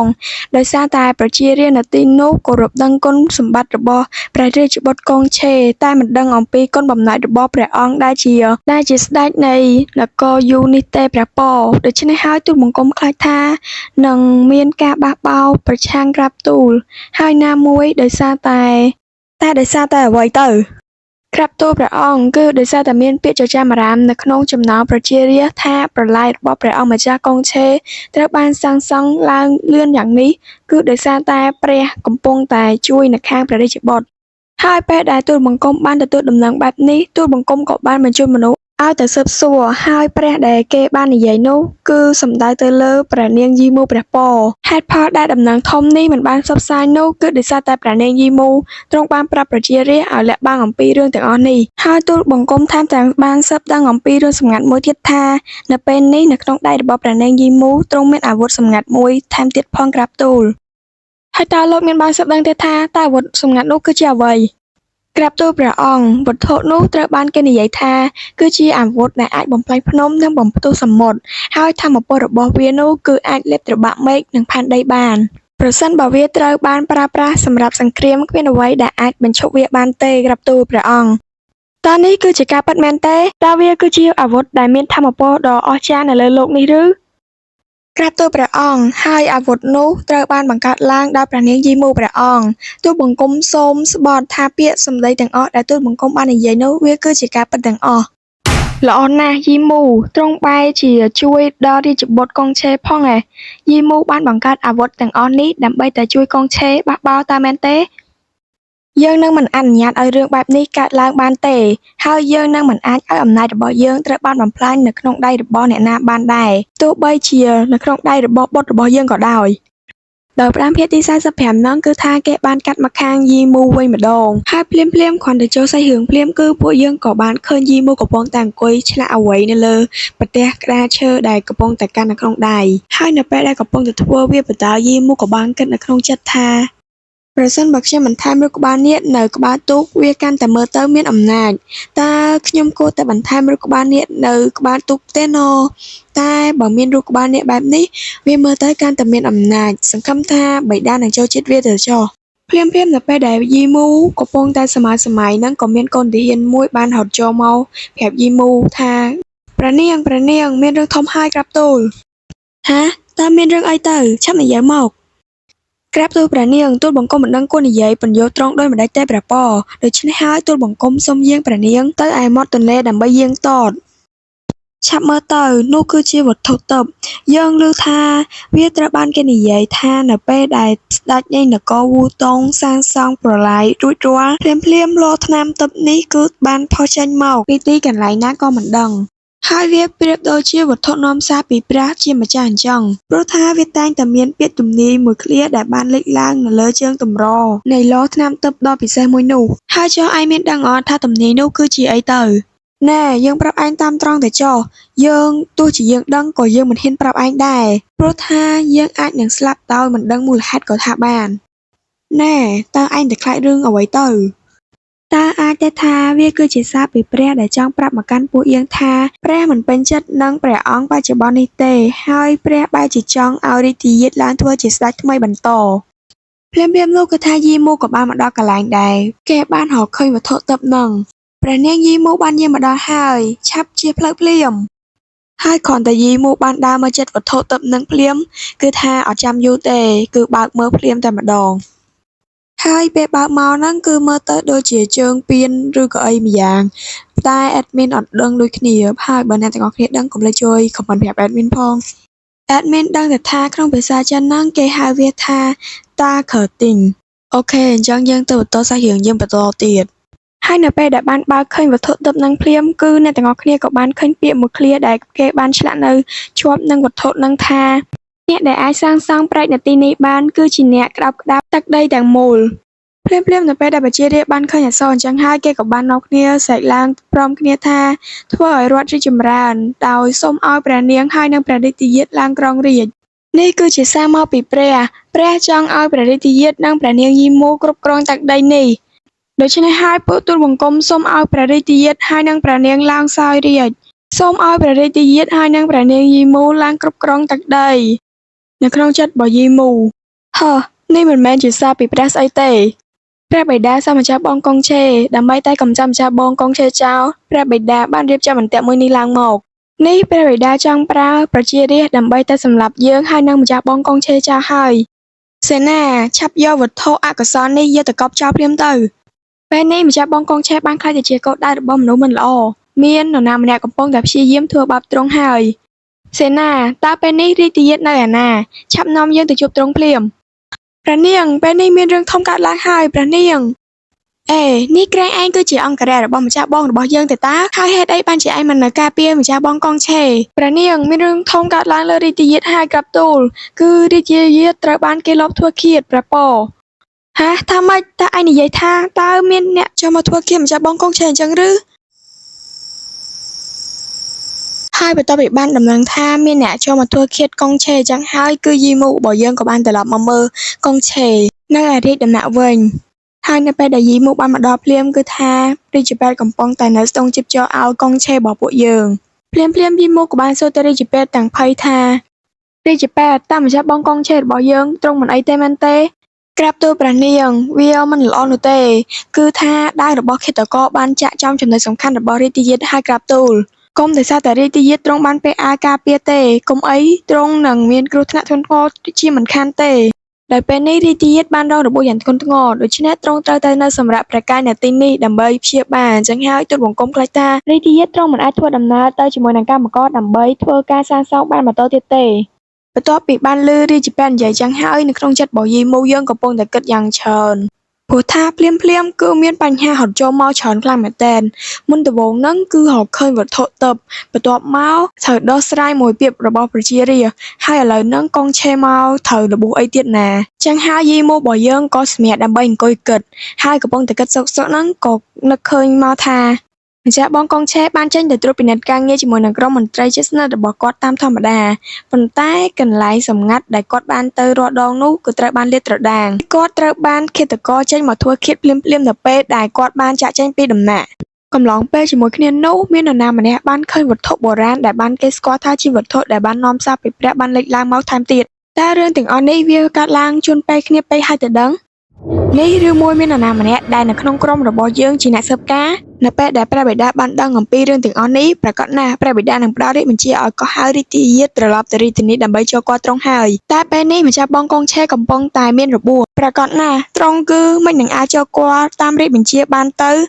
ហើយបើទោះបិតាថារាជយាតទ្រង់ត្រូវបានគេលបធ្វើឃាតនៅពេលនេះកំពុងតែមានរបួសធ្ងន់ធ្ងរនោះបិតានឹងគិតថារាជយាតកំពុងតែបះបោរហើយពេលនោះបិតានឹងប្រើឱកាសនេះចោទប្រកាន់ពីបទដែលមិនគោរពរាជបញ្ជានិងមិនគោរពចំពោះទ្រង់ដែលជាស្ដេចមិនខានទេអត់ទេពេលនេះខ្ញុំមិនអាចគ្រាន់តែអង្គុយរងចាំការស្លាប់បានទេខ្ញុំត្រូវទៅធ្វើអ្វីម្យ៉ាងហើយសេនាឆាប់ឲ្យមនុស្សរបស់យើងធ្វើដំណើរទៅរាជធានីចូលគាល់ព្រះអង្គឲ្យយើងឆាប់ឡើងព្រះអង្គទៅថាមានជនក្បត់បានខົບខិតគ្នាដើម្បីបង្កើតពាក្យចចាមអារាមដោយចេតនាហើយបានធ្វើឃាតព្រះរាជយាតថែមទៀតផងហើយពេលនេះព្រះរាជយាតកំពុងតែរងរបួសធ្ងន់ធ្ងរណាស់ព្រះនាងមានក្រុមមនុស្សដែលកំពុងតែនៅរងចាំនៅមុខសំណាក់ពួកគេបានឲ្យខ្ញុំទូលព្រះនាងថាពួកគេមកពីរាជវាំងហើយមានសារមកពីព្រះអង្គក្រាបទូលគ្រាន់តែយីមូលឺអញ្ចឹងភ្លាមគឺដឹងថាមានរឿងធំនឹងកើតឡើងបាទព្រោះអីពេលហ្នឹងអាចនិយាយថាយីមូរបស់យើងគឺបានចូលអន្ទាក់របស់ព្រះអង្គបាត់ហើយហ្នឹងនិយាយទៅគឺរៀងកំសត់ដែរដោយសារតែយីមូហ្នឹងគឺអត់មានគំនិតថាចង់បះបោរទេប៉ុន្តែដោយសារតែការនិយាយញុះញង់របស់រាជអាមាត្យដែលនៅចិត្តបកាយព្រះអង្គសោះហើយក៏បានធ្វើឲ្យព្រះអង្គសង្ស័យយីមូហើយនឹងកងឆេថាចង់បះបោរចឹងហើយបានធ្វើឲ្យព្រះអង្គនឹងបានហៀមតាក់ដាក់កូនខ្លួនឯងដើម្បីកម្ចាត់ចោលបើគិតទៅវារៀងសាហាវដែរដោយសារតែតួជាខ្លាក៏វាមិនស៊ីសាច់កូនឯងដែរប៉ុន្តែក្នុងរឿងហ្នឹងព្រះអង្គហ្នឹងគឺថាដាច់ចិត្តមែនតើបើថាធ្វើរឿងហ្នឹងដាក់តែយីមូតែម្នាក់ឯងគឺមិនសូវអីហ្មងនេះណាដោយសារតែយីមូហ្នឹងមិនមែនកូនបកើតតែអញ្ចឹងកងឆេវិញកងឆេហ្នឹងហើយជាបុត្របកើតរបស់ទ្រង់ប៉ុន្តែនៅតែហ៊ានចិត្តដាច់លើកដៃសម្លាប់កូនខ្លួនឯងចឹងនេះហើយបានគេថាតតែចិត្តដាច់ទៅអាចធ្វើការធំបានចឹងយើងមកបន្តសាច់រឿងរបស់យើងទៀតបន្ទាប់ពីរាជអាមាត្យបានមកដល់ហើយក៏បានប្រកាសរាជសាររបស់ព្រះអង្គមានរាជសារមកពីព្រះអង្គរាជយាតសូមមកទទួលរាជសារ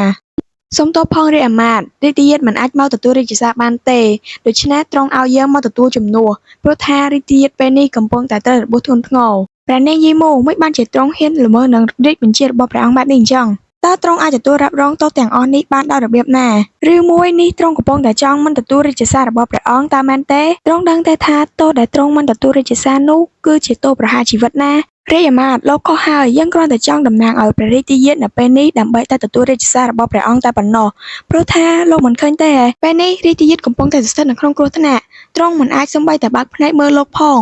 ដូច្នេះហើយយើងសួរលោកថាតើម្ចាស់បងរបស់យើងក្រោកមកទទួលរាជសារបានដោយរបៀបណារាជអាមាត្យយើងចង់ប្រាប់លោកថាលោកគួរតែដឹងផងទៅថាបើលោកហ៊ានតែធ្វើឲ្យរាជទាយាទមានគ្រោះថ្នាក់នោះលោកក៏នឹងមិនរួចខ្លួនបានដែរដូច្នេះហើយបើអាចអត់ឱនឲ្យបានគួរតែអត់ឱនឲ្យខ្លះទៅបើមិនដូច្នេះទេនោះយើងក៏មិនហ៊ានធានាថាពេលនេះលោកអាចឈានជើងចូលមកខាងក្នុងរាជដំណាក់របស់យើងបានតែពេលក្រោយលោកអាចឈានជើងត្រឡប់ទៅវិញបានឡើយ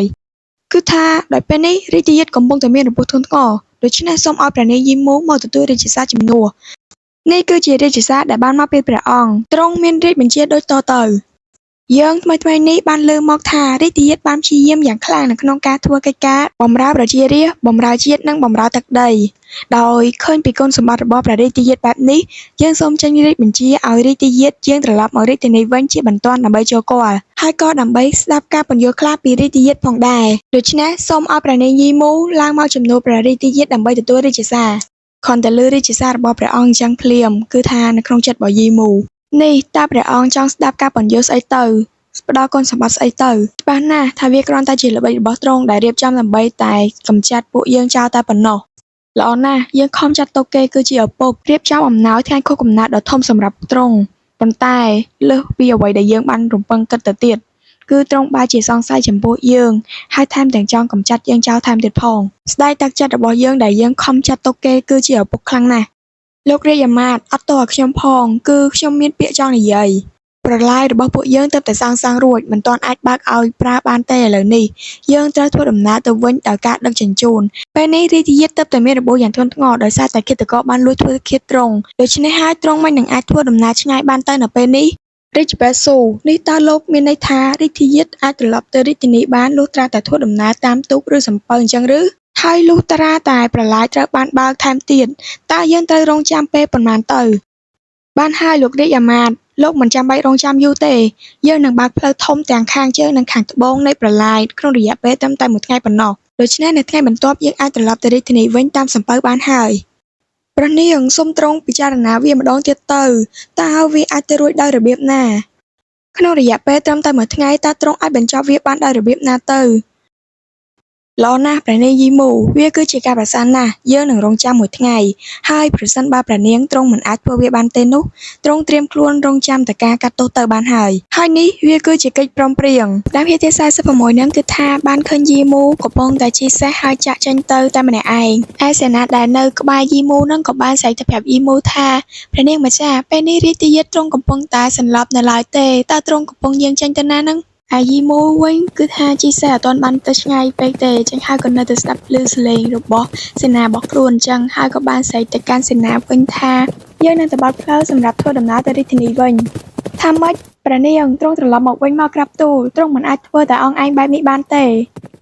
យើងត្រឡប់មកវិញមកព្រះនាងពេលនេះទោះជាសេនាខំនិយាយមិនក៏ដោយគឺយីមូគឺត្រូវតែចេញទៅឲ្យបានព្រោះថារាជសាររបស់ព្រះអង្គនឹងគឺក៏ហៅកងឆេឲ្យទៅរាជធានីវិញដើម្បីចូលគាល់ហើយពេលហ្នឹងកងឆេត្រូវរបួសហើយអញ្ចឹងហើយអាចធ្វើដំណើរតាមផ្លូវដតេសេះបានទេអញ្ចឹងហើយតម្រូវឲ្យយីមូរបស់យើងនឹងគឺត្រូវតែចាត់ចែងបើកផ្លូវសំពៅដើម្បីជិះទៅវិញឲ្យបានទាន់ពេលដើម្បីចូលគាល់ព្រះអង្គអញ្ចឹងទេគឺនឹងល្មើសបទបញ្ជាអញ្ចឹងណាហើយអ្នកទាំងអស់គ្នាដឹងហើយបើល្មើសបទបញ្ជាស្ដេចគឺត្រូវតែមានទោសប្រហារជីវិតដូច្នេះហើយគ្មានអីច្រើនទេគឺយីមូរបស់យើងត្រូវតែព្យាយាមធ្វើយ៉ាងណាក៏ដោយឲ្យកងឆេអាចទៅចូលគាល់ព្រះអង្គបានទោះស្ថិតនៅក្នុងស្ថានភាពមួយក៏ដោយភ្លាមនោះនៅពេលដែលយីមូបានទៅដល់ហើយចុះពីលើសេះហើយក៏បាននិយាយនៅក្នុងចិត្តតែម្នាក់ឯងថាអ្នកណាថាយើងមិនអាចធ្វើវាបានតែម្នាក់ឯងនោះយើងនឹងធ្វើរឿងគ្រប់យ៉ាងដើម្បីតែបងប្រុសរបស់យើងសម្រាប់អ្នកដែលបានធ្លាប់ស្ដាប់រឿងរបស់ admin តាំងពីភាគដំបូងនឹងប្រកាសជាបានដឹងហើយគឺយីមូនឹងអាចនិយាយបានថាដូចជាមនុស្សដែលឆ្លងភពចូលមកក្នុងសម័យបុរាណអញ្ចឹងណាប៉ុន្តែវាស្ថិតនៅក្នុងការលេងហ្គេមសាចុះសាឡើងទាល់តែបានជោគជ័យអីចឹងទៅយីមូរបស់យើងនឹងស្លាប់ប្រហែលដងហើយជីវិតនេះគឺជាជីវិតទី3របស់យីមូហើយឬក៏អាចនិយាយបានថាវាជាជាតិទី3ចឹងហើយកុំឆ្ងល់អីថាទេបានយីមូមិនក៏ដឹងរឿងសពបែបយ៉ាងចឹងហើយអេដមីនក៏ធ្លាប់និយាយប្រាប់អ្នកទាំងអស់គ្នាដែរថាយីមូរបស់យើងនឹងមានស្នាមដៅផ្កានៅលើដៃដែលវាមានកើតឡើងគ្រប់ជាតិរបស់យីមូហើយតែអ្វីដែលគេអត់បានបង្ហាញហ្នឹងគឺថាស្នាមដៅហ្នឹងគឺអាចផ្ទុករបស់របរដែរអាចនិយាយបានថាវាមានទាំងរបស់នៅសម័យទំនើបក៏មានអីក៏មានដែរចឹងអេដមីនសូមបិទវងកញ្ចក់ធម្មតាប៉ុណ្ណឹងហើយយើងមកបន្តសាច់រឿងរបស់យើងបន្តទៀតរងចាំព្រឹកស្អីម្ដងអ្នកគ្រប់គ្នានឹងបានឃើញរឿងអភូតហេតុ បន្ទាប់ពីលឺអញ្ចឹងគឺថាយើងទៅមើលថាតើរឿងអភូតហេតុអីដែលយីមូចង់បង្ហាញនៅថ្ងៃស្អែកទៅនៅពេលដែលព្រឹកថ្ងៃបន្ទាប់បានចូលមកដល់ភ្លាមហ្នឹងគឺថាបានបង្ហាញថាភ្លាមស្រាប់តែឮសំឡេងយ៉ាងខ្លាំងដែលបានធ្វើឲ្យមនុស្សគ្រប់គ្នាដែលកំពុងតែដេកសុកហ្នឹងក៏បាននាំគ្នាហូតរះខកឡើងហើយទៅមើលនៅរឿងហេតុដែលបានកើតឡើងអញ្ចឹងណាដោយសារតែវាឮសំឡេងខ្លាំងពេកហើយនៅពេលដែលគ្រប់គ្នាបានចេញមកដល់ខាងក្រៅហ្នឹងក៏បានឃើញអភូតហេតុបានកើតឡើងដោយដែលយីមូបាននិយាយកាលពីយប់អញ្ចឹងនៅពេលដែលអ្នកគ្រប់គ្នាបានឃើញអភូតហេតុអញ្ចឹងហើយគេនាំគ្នានិយាយថាព្រះកំពុងតែមានកំហឹងទេវតាកំពុងតែខឹងខ្ញាល់នឹងពួកគេអញ្ចឹងទៅអាហ្នឹងវាជាជំនឿរបស់មនុស្សបុរាណដោយសារតែគេអត់ទាន់ដឹងពីវិទ្យាសាស្ត្រហេអញ្ចឹងហើយគឺគេតែងតែជឿលើទេវតាឬក៏រអ្នកតាអញ្ចឹងទៅតែតាមពិតទៅក្នុងរឿងហ្នឹងសុទ្ធតែនយោបាយរបស់យីមូរបស់យើងទាំងអស់អារឿងបង្កើតហេតុបង្កើតអីហ្នឹងគឺមុខសញ្ញាមុនគេហ្នឹងគឺយីមូដោយសារតែជាមនុស្សសម័យថ្មីឆ្លងចូលសម័យបុរាណចាំអេដមីនប្រាប់អ្នកទាំងអស់គ្នាមុនចុះគឺថាប្រហែលភាគទៀតហ្នឹងគឺយីមូរបស់យើងហ្នឹងខ្លាយទៅជាអ្នកចែកចាយនំកញ្ចប់ហើយដោយសារតែរឿងនំកញ្ចប់ហ្នឹងហើយបានអេដមីនគិតថាយីមូរបស់យើងហ្នឹងជាមនុស្សសម័យថ្មីឆ្លងចូលសម័យបុរាណហើយបើអត់ជឿអេដមីនទេកុំភ្លេចតាមដានជាមួយនឹងអេដមីនបន្តទៀតផងកុំបោះបង់អេដមីនចោលអីទោះបីជាខឹងរឿងអេដមីនចេញរឿងយឺតក៏ដោយតែសូមកុំបោះបង់អេដមីនចោលអីបានហើយកុំស្ដាប់អេដមីននៅតែប៉ែឡតច្រើនពេកយើងទៅបន្តសាច់រឿងយើងតទៀតណភ្លាមនៅពេលដែលសភាពបានស្ងប់ស្ងាត់ទៅបន្តិចហ្នឹងមនុស្សផងម្នាក់នៅក្នុងចំណោមមនុស្សទាំងអស់ហ្នឹងបាននិយាយចេញមកថាអ្នកទាំងអស់គ្នាមើលចុះពេលនេះផ្លូវព្រែកឥឡូវត្រូវបានបើកហើយនៅពេលដែលមនុស្សគ្រប់គ្នាបានស្រឡឹងទៅឃើញថាផ្លូវព្រែកដែលធ្លាប់តែត្រូវបានខាំងហ្នឹងត្រូវបានបើកចឹងគេនាំគ្នាស្រែកថាទេវតាកំពុងតែជួយពួកយើងទាំងអស់គ្នាហើយទេវតាកំពុងតែនៅខាងពួកយើងទ្រង់កំពុងតែជួយពួកយើងនេះគឺជាសេចក្តីមេត្តារបស់ទេវតាចំពោះរាជយាទកុងឆេនិងពួកយើងហើយនេះគឺជាអភូតហេតុមួយដែលព្រះកំពុងតែបង្ហាញប្រាប់ឲ្យពួកយើងទាំងអស់គ្នាបានដឹងចៃយោរាជបុត្រកុងឆេមើលទៅអ្នកដែលអាចបើកផ្លូវប្រែកជីកនេះក្នុងរយៈពេលត្រឹមតែមួយថ្ងៃនោះប្រកាសណាស់គឺជាព្រះនាងយីមូហើយតែថាពេលនេះតើទ្រង់នៅឯណាទៅណូហើយនៅពេលដែលមានអ្នកដែលនិយាយពីយីមូចឹងហើយអេដមីននឹងនាំអ្នកទាំងអស់គ្នាទៅមើលថាតើយីមូរបស់យើងនៅណាគឺថានេះយីមូរបស់យើងនៅអត់ឆ្ងាយពីមនុស្សម្នីទេគឺថានៅលើថ្មនៅចិត្តនោះដែរគ្រាន់តែថាមនុស្សគ្រប់គ្នាអត់ទាន់បានឃើញអញ្ចឹងទៅមើលទៅប្រហែលជាយប់មិញហ្នឹងលួចដាក់គ្រាប់បែកច្រើនកន្លែងពេកចឹងហើយអស់កម្លាំងអញ្ចឹងទៅលួចមកសម្រាប់នៅលើថ្មនិយាយថាអេដមីនសូមសរសើរតួស្រីក្នុងរឿងហ្នឹងដោយចិត្តស្មោះគឺថាអាកប្បកិរិយាគឺបញ្ចេញមកទាំងអស់ហើយឲ្យហ្វេនបានស្គាល់ចរិតពិតតែម្ដងត្រឡប់គេងមិនស្រួលគឺគេអញ្ចឹងឲ្យមើលតែហ្មងសង្ស័យតែគេហៀទឹកមាត់ទៀតនេះមិនដឹងថាចរិតហ្នឹងកាត់ថតហ្វេនមួយណាបើអេដមីនណអេដមីននិយាយលេងណាកុំធ្វើខឹងអេដមីនអីណាភ្លាមនោះគឺថាមាននរណាម្នាក់បានស្លឹងឃើញយីមូរបស់យើងដែលកំពុងតែគេងនៅលើថ្ម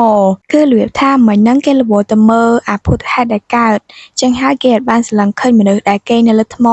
តែឥឡូវហ្នឹងគេទៅដាក់ភ្នែកទៅឃើញហើយគឺគិតថាជាទេពធីតាអីចឹងទៅតែតាមពិតទៅមិនមែនទេពធីតាផងគឺជាព្រះនាងយីមូសោះតែយីមូរបស់យើងវិញគឺថារៀងស៊ីចូលដែរហ្នឹងណាឮគេនិយាយថាទេពធីតាទៅដឹងខ្លួនមិញមនុស្សអ៊ូអឡើងមកកណោអត់ដឹងខ្លួនសោះហើយបន្ទាប់ពីដឹងខ្លួនអញ្ចឹងហើយគឺត្រូវជូតអាចភ្នែកហើយនឹងទឹកមាត់ចេញកុំឲ្យគេឃើញតាន់ខ្មាស់គេបន្ទាប់ពីជូតអាចភ្នែកហើយទៅនិយាយឆ្លើយតបទៅគេវិញថាយើងមិនមែនជាទេពធីតាទេយើងគ្រាន់តែជាមនុស្សធម្មតាដូចតែអ្នកទាំងអស់គ្នាអញ្ចឹង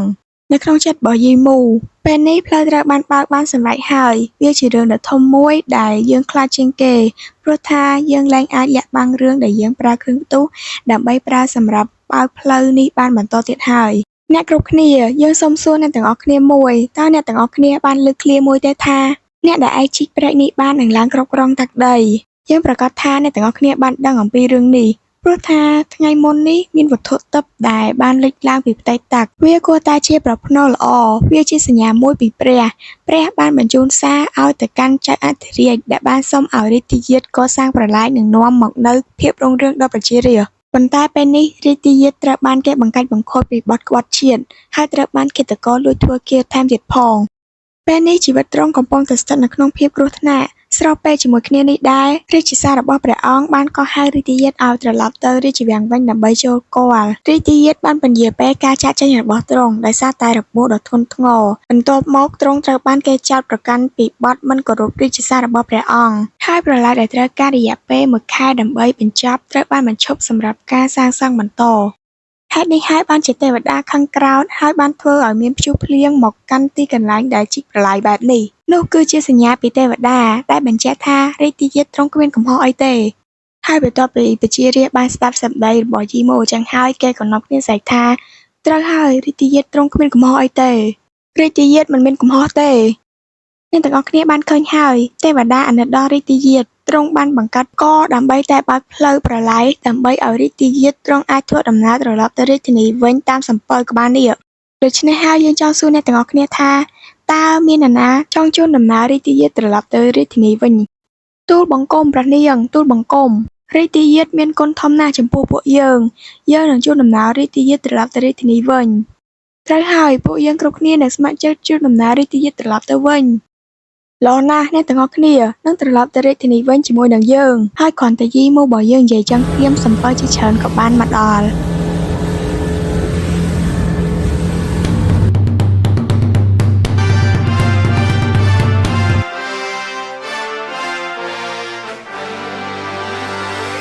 ភ្លាមនោះនៅពេលដែលយីម៉ូបានឡើងទៅលើសំពៅហើយថានឹងរៀបចំខ្លួនដើម្បីចាក់ចេញភ្លាមក៏មានរាជសារមកពីព្រះអង្គមកហើយនៅពេលដែលយីម៉ូបានឮសំឡេងដែលគេប្រកាសរាជសារហ្នឹងយីម៉ូរបស់ពួកយើងក៏បានកន្លែងទៅមើលហើយក៏បានឃើញថានោះគឺជារាជអាមាត្យឆាងស៊ីដែលនៅជិតប្រកែករបស់ព្រះអង្គព្រះនាងយីម៉ូសូមមកទទួលរាជសារពីព្រះអង្គយោងតាមសេចក្តីសម្រេចរបស់ព្រះអង្គដែលជាអ្នកគ្រប់គ្រងទឹកដីនេះទ្រង់បានមានបន្ទូលថារាជបុត្រកុងឆេមិនគោរពតាមរាជបញ្ជារបស់ទ្រង់ហើយពន្យាពេលវិលត្រឡប់ទៅរាជធានីវិញចាប់ពីថ្ងៃនេះតទៅទ្រង់នឹងត្រូវដកហូតតំណែងនិងអំណាចកងទ័ពអធិរាជហើយនឹងត្រូវឃុំទុកនៅក្នុងគុកវាំងនិងមិនអាចចាកចេញពីរាជធានីជារៀងរហូតវានឹងត្រូវអនុវត្តភ្លាមគ្មានការពន្យាពេលអ្វីទាំងអស់ព្រះអង្គមិនបានជ្រាបពីការពន្យាពេលមួយថ្ងៃរបស់ទ្រង់គឺដើម្បីតែជីកប្រឡាយទេទ្រង់ខ្ញាល់ខ្លាំងណាស់ប្រសិនបើរាជយាទត្រឡប់ទៅរាជធានីវិញដោយសំពៅនៅពេលនេះនោះវានឹងអាចត្រូវចំណាយពេលយូរពេកហើយដើម្បីទៅដល់រាជធានីក្នុងពេលនេះទូលបង្គំខ្លាចថាបើសិនជាទ្រង់កាន់តែពន្យាពេលនោះព្រះអង្គទ្រង់កាន់តែខ្ញាល់ទេប្រពរដូច្នេះព្រះនាងសូមទ្រង់ធ្វើដំណើរតាមរទេះសេះទៅក្រាបទូលនេះថាម៉េចព្រះបិតាទ្រង់នៅតែចង់ឲ្យម្ចាស់បងត្រឡប់ទៅវិញតាមរទេះសេះទៀតដែរគ្មានផ្លូវទេព្រះនាងយីម៉ូនេះទ្រង់ចង់ប្រឆាំងនឹងរាជបញ្ជារបស់ព្រះអង្គតើមែនទេពេលនេះរាជយាទនៃអាណាចក្រមួយនេះកំពុងតែរងរបួសយ៉ាងធ្ងន់ធ្ងរហើយជីវិតរបស់ទ្រង់កំពុងតែស្ថិតនៅក្នុងស្ថានភាពគ្រោះថ្នាក់តើព្រះបិតាមិននឹងអាចចេញរាជសារបែបនេះបានដោយរបៀបណាតើទ្រង់អាចឈរមើលបុត្ររបស់ខ្លួនកំពុងតែស្ថិតនៅក្នុងស្ថានភាពគ្រោះថ្នាក់បែបនេះបានដែរឬមួយព្រះបិតាកំពុងតែព្យាយាមសម្លាប់បុត្រខ្លួនឯងហើយប្រសិនបើទ្រង់ទទួលធ្វើដូច្នេះហើយយើងមានតែវិធីម្យ៉ាងតែប៉ុណ្ណោះគឺត្រូវប្រឆាំងនឹងទ្រង់ព្រះនាងយីម៉ូបើសិនជាទ្រង់ធ្វើបែបនេះដើម្បីតែជួយរាជយាទមែននោះព្រះនាងយីម៉ូបើសិនជាទ្រង់ធ្វើបែបនេះដើម្បីជួយរាជយាទដោយមិនបានខ្វាយខ្វល់ពីជីវិតរបស់ទ្រង់តែអង្គឯងគឺមិនអីទេតែថាទ្រង់ឡើងខ្វាយខ្វល់ពីរាជបុត្រកុងជឺហើយតើមែនទេឆាងស៊ីតើបិតាចង់ធ្វើអីកុងជឺគេមិនដឹងអីទេហេតុអីបានជាទ្រង់អស់កុងជឺមកចូលពាក់ព័ន្ធជាមួយនឹងរឿងនេះអញ្ចឹងមែនហើយរាជបុត្រកុងជឺទ្រង់មិនមានកំហុសទេហើយទ្រង់ថែមទាំងមានគុណសម្បត្តិថែមទៀតផងព្រោះថាទ្រង់បានបង្ក្រាបសត្រូវឈ្លានពានដែលជានគរលូយេរាជបុត្រកុងជឺបានសម្លាប់មេទ័ពនគរលូយេលុតស្បៀងសត្រូវនិងបំផ្លាញផែនការរបស់សត្រូវប៉ុន្តែថាជាអកុសលកងទ័ពរបស់នគរលូយេបានមកដល់មុនពេលកំណត់ហើយរាជបុត្រកុងជឺទ្រង់មានតែអង្គឯងមិនអាចយកឈ្នះទាហានរាប់ម៉ឺននាក់បានទេពេលនេះរាជបុត្រកុងជឺប្រហែលជាកំពុងតែស្ថិតនៅក្នុងគ្រោះថ្នាក់ព្រោះថាទ្រង់មិនទាន់អាចចាក់ចេញពីជំរំសត្រូវត្រឡប់ទៅជំរំរបស់ពួកយើងវិញបានទេពេលនេះរាជបុត្រកុងជឺមិនដឹងលាក់ខ្លួននៅកន្លែងណាទេនៃព្រំដែនលូយេហើយក៏មិនដឹងថាទ្រង់យ៉ាងម៉េចហើយដូចគ្នាមិនដឹងថាស្លាប់ឬក៏រស់ទេហើយបើព្រះនាងទ្រង់មិនជឿជាក់ពីសម្ដីរបស់ទូលបង្គំទេទ្រង់អាចយកសារសម្ងាត់នេះទៅមើលបាន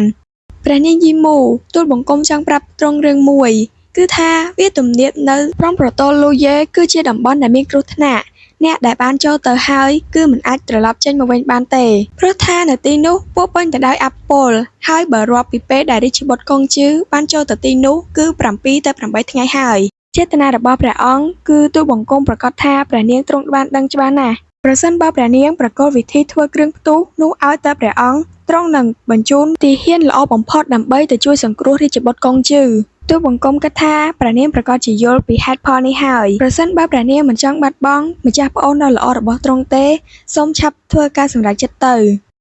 ភ្លាមនៅពេលដែលស្ដាប់ឮពាក្យសម្ដីរបស់អាមាត្យនៅក្បែរបេកាយព្រះអង្គនឹងហើយយាយមូក៏បានគិតនៅក្នុងចិត្តតែម្នាក់ឯងថានេះតើបិតាទ្រង់បានដឹងរឿងនេះហើយខ្ញុំយល់ហើយតាមពិតទៅមុខសញ្ញារបស់ព្រះបិតាមិនមែនជាម្ចាស់បងកងឆេអីទេតាមពិតគឺជាខ្ញុំសោះតាមពិតទៅរឿងរ៉ាវដែលបានកើតឡើងគឺសុទ្ធតែជាស្នាដៃនិងផែនការរបស់ព្រះបិតាទាំងអស់ទ្រង់តែងតែជាអ្នកដែលនៅពីក្រោយខ្នងរឿងគ្រប់យ៉ាងពិតជាល្អណាស់យើងថែមទាំងបានរៀបចំរឿងគ្រប់យ៉ាងដើម្បីទៅអបអរថ្ងៃចម្រើនព្រះជន្មរបស់ទ្រង់ផ្ដល់ភាពញាក់ផ្អើលឲ្យទ្រង់ប៉ុន្តែទ្រង់បែរជាដើម្បីតែវិធីធ្វើអាវុធគ្រឿងផ្ទុះទាំងអស់នោះមិនស្ដាយនឹងយកមនុស្សគ្រប់គ្នាព្រមទាំងបុត្ររបស់ខ្លួនឯងមកធ្វើជាអន្ទាក់ដើម្បីបង្ខំឲ្យយើងប្រគល់វិធីធ្វើអាវុធនោះឲ្យទៅទ្រង់យើងពិតជាឆ្ងល់ណាស់តើយើងបានធ្វើអ្វីខុសទៅហេតុអីបានជាទេវតាលេងសើចជាមួយយើងអញ្ចឹងរឿងដែលបានកើតឡើងទាំងអស់នេះពិតជាធ្វើឲ្យយើងអស់សំណើចខ្លាំងណាស់រឿងនេះប្រហែលជាមកពីយើងស្ដាប់ខុសហើយតែដឹងកងជឺគេបានធ្វើរឿងគ្រប់យ៉ាងដើម្បីតែការពារទឹកដីរបស់ទ្រង់តែជំនួសដោយការជួយសង្គ្រោះទ្រង់បែរជាយកវាមកធ្វើជាការគំរាមកំហែងមកលើយើងទៅវិញនេះវាគឺជារឿងដែលគួរឲ្យអស់សំណើចជាងគេដែលយើងធ្លាប់បានស្ដាប់ឮហើយនៅពេលដែលយីមូកំពុងតែនិយាយផងសើចផងហួសចិត្តតែម្នាក់ឯងផងហ្នឹងក៏ស្រាប់តែយីមូរបស់យើងហ្នឹងក៏បានក្អកធ្លាក់ឈាមចេញមកនេះក្នុងនាមទ្រង់គឺជាស្ដេចទ្រង់មិនខ្វល់ខ្វាយពីជីវិតកូនប្រុសរបស់ខ្លួនឯងទេឬតែទ្រង់បែរជាប្រើវាដើម្បីតែយកមកគំរាមកំហែងមនុស្សដែលជាអ្នកក្រៅដូចជាយើងទៅវិញវាគ្រាន់តែជាសេចក្តីស្លាប់តែប៉ុណ្ណោះ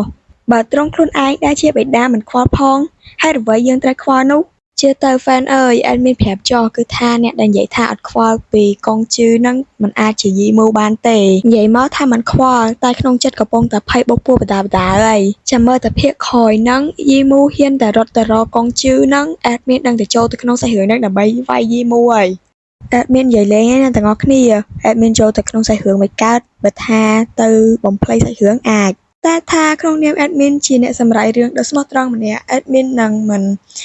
កែប្រូសាច់រឿងទេតែថាបើអេដមីនពិតជាកែសាច់រឿងមែននោះគឺថាអ្នកដែលជឿក្បាលនោះគឺអេដមីនព្រោះថាអត់ដឹងសម្រាយប្រាប់អ្នកទាំងអស់គ្នាមិនបន្តទៀតហ្នឹងណាចឹងហើយវិធីសាស្ត្រដែលល្អនោះគឺថាតាមអ្វីដែលគេបង្ហាញមកអេដមីនមានតែបង្ហាញតែអ្នកទាំងអស់គ្នាអញ្ចឹងវិញអេដមីននិយាយសុកសាច់រឿងក៏បានដល់ភាពបញ្ចប់អញ្ចឹងហើយអេដមីនសូមស្រេះត្រឹមតែប៉ុណ្ណឹងសិនហើយអ្នកទាំងអស់គ្នាណាដែលផ្ដើមភាគទី47ហ្នឹងគឺបានបង្ហាញថារាជទាយាទកុងឆេហ្នឹងហើយនឹងយីមូបានត្រឡប់មករាជវាំងវិញហើយចំណែកឯការធ្វើដំណើរយាងត្រឡប់មកវិញហ្នឹងគឺតាមរយៈផ្លូវតាក់គឺប្រែកដែលយីមូរបស់ពួកយើងបានជីកហ្នឹងណាអមជាមួយនឹងការធ្វើដំណើរត្រឡប់មករាជធានីវិញហ្នឹងយីមូក៏បានដឹកនាំប្រជារាស្ត្រមកជាមួយខ្លួនផងដែរត្រង់ចំណុចហ្នឹងគឺអេដមានចង់បញ្ជាក់ថាយីមូដឹកនាំប្រជារាស្ត្រមកហ្នឹងមិនមែនដើម្បីមកបះបោរប្រឆាំងជាមួយនឹងស្ដេចអីទេក្នុងលក្ខខណ្ឌហ្នឹងគឺថាយីមូអាចយកប្រជារាស្ត្រហ្នឹងមកធ្វើជាសាក្សីរបស់ខ្លួនអីចឹងទៅភ្លាមហ្នឹងគឺថាយីមូក៏បានមកដល់រាជធានីហើយដោយជិះសំពៅក្បាលនាគមកហើយនៅពេលដែលសំពៅមកដល់កំពង់ផែចឹងហើយគឺប្រកាសណាថាគេនឹងរៀបចំ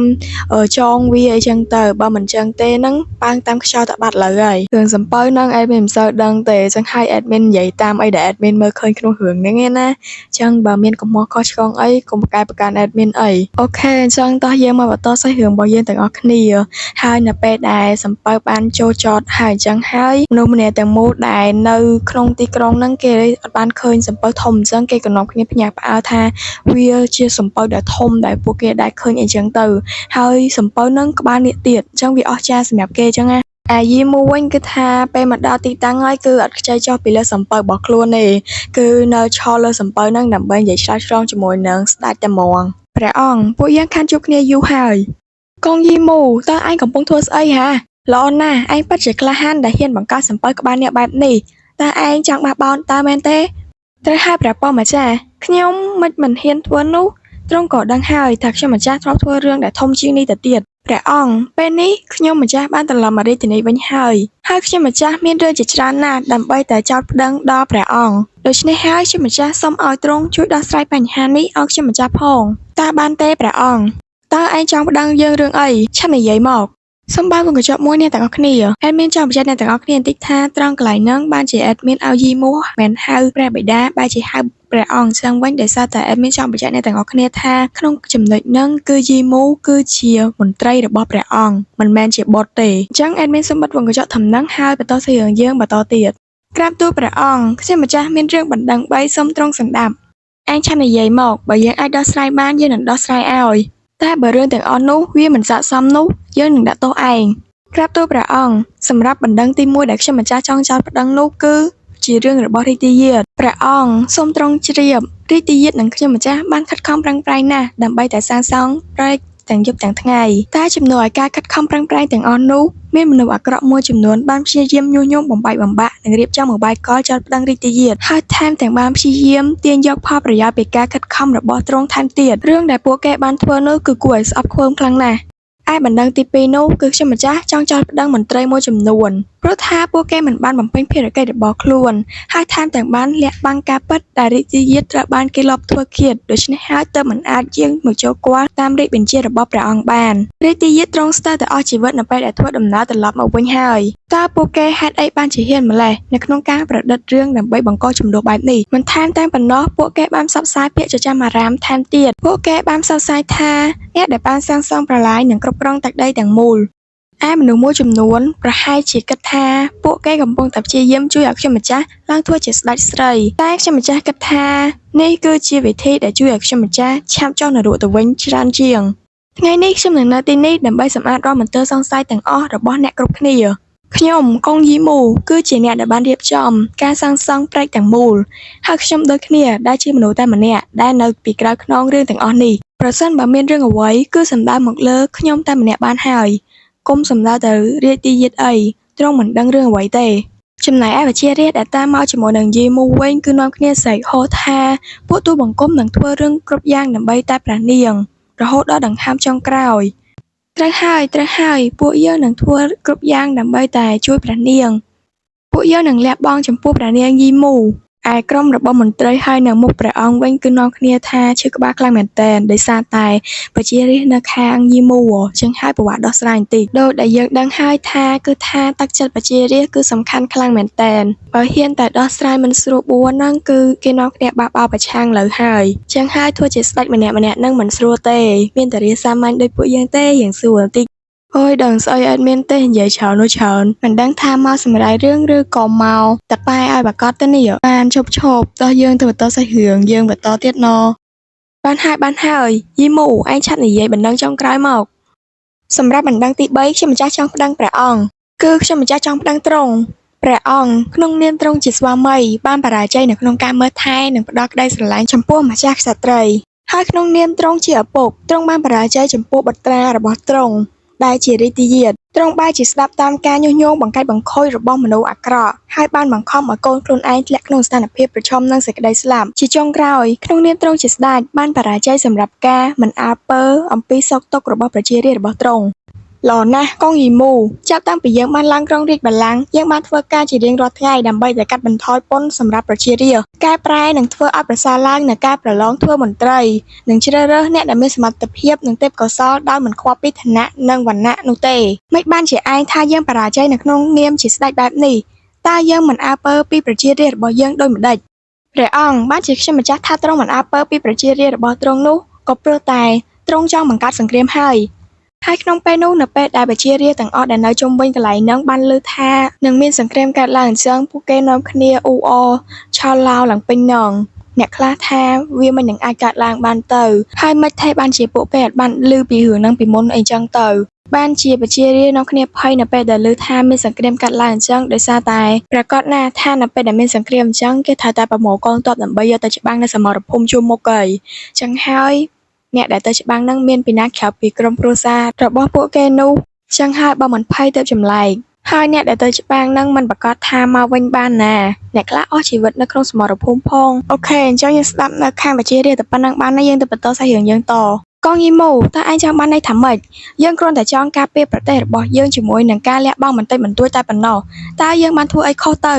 ហើយរឿងទាំងអស់ដែលបានកើតឡើងនេះវាគឺព្រោះតែមកពីឯងដែរមកពីឯងដែលជាអ្នកដែលបានបង្កើតអាវុធដែលមានគ្រោះថ្នាក់និងអាចគំរាមកំហែងដល់ទឹកដីរបស់យើងដូច្នេះហើយបើឯងបានដឹងហើយឆាប់ប្រកល់វាមកឲ្យយើងមកព្រះអង្គខ្ញុំម្ចាស់មិនបានដឹងទេថាតើជនក្បត់ម្នាក់ណាដែលបានរៀបរាប់ប្រាប់រឿងទាំងអស់នេះទៅដល់ទ្រង់អូត្រូវហើយតើវាមានបានប្រាប់ទ្រង់ទេថាតើវត្ថុនោះវាមានរូបរាងយ៉ាងដូចម្តេចយើងមិនដឹងពីរូបរាងវាទេយើងគ្រាន់តែដឹងថាវាជាវត្ថុដែលអាចបំបែកភ្នំនិងបំផ្លាញអ្វីៗគ្រប់បែបយ៉ាងបានហើយគ្រាន់តែលឺអញ្ចឹងភ្លាមគឺថាយីមូសើចឡើងដោយមនុស្សវិកលចរិតចឹងណាកន្លែងហ្នឹងអេដមីនសើចចាញ់ឯងចឹងហើយសម័យគឺខ្លួនឯង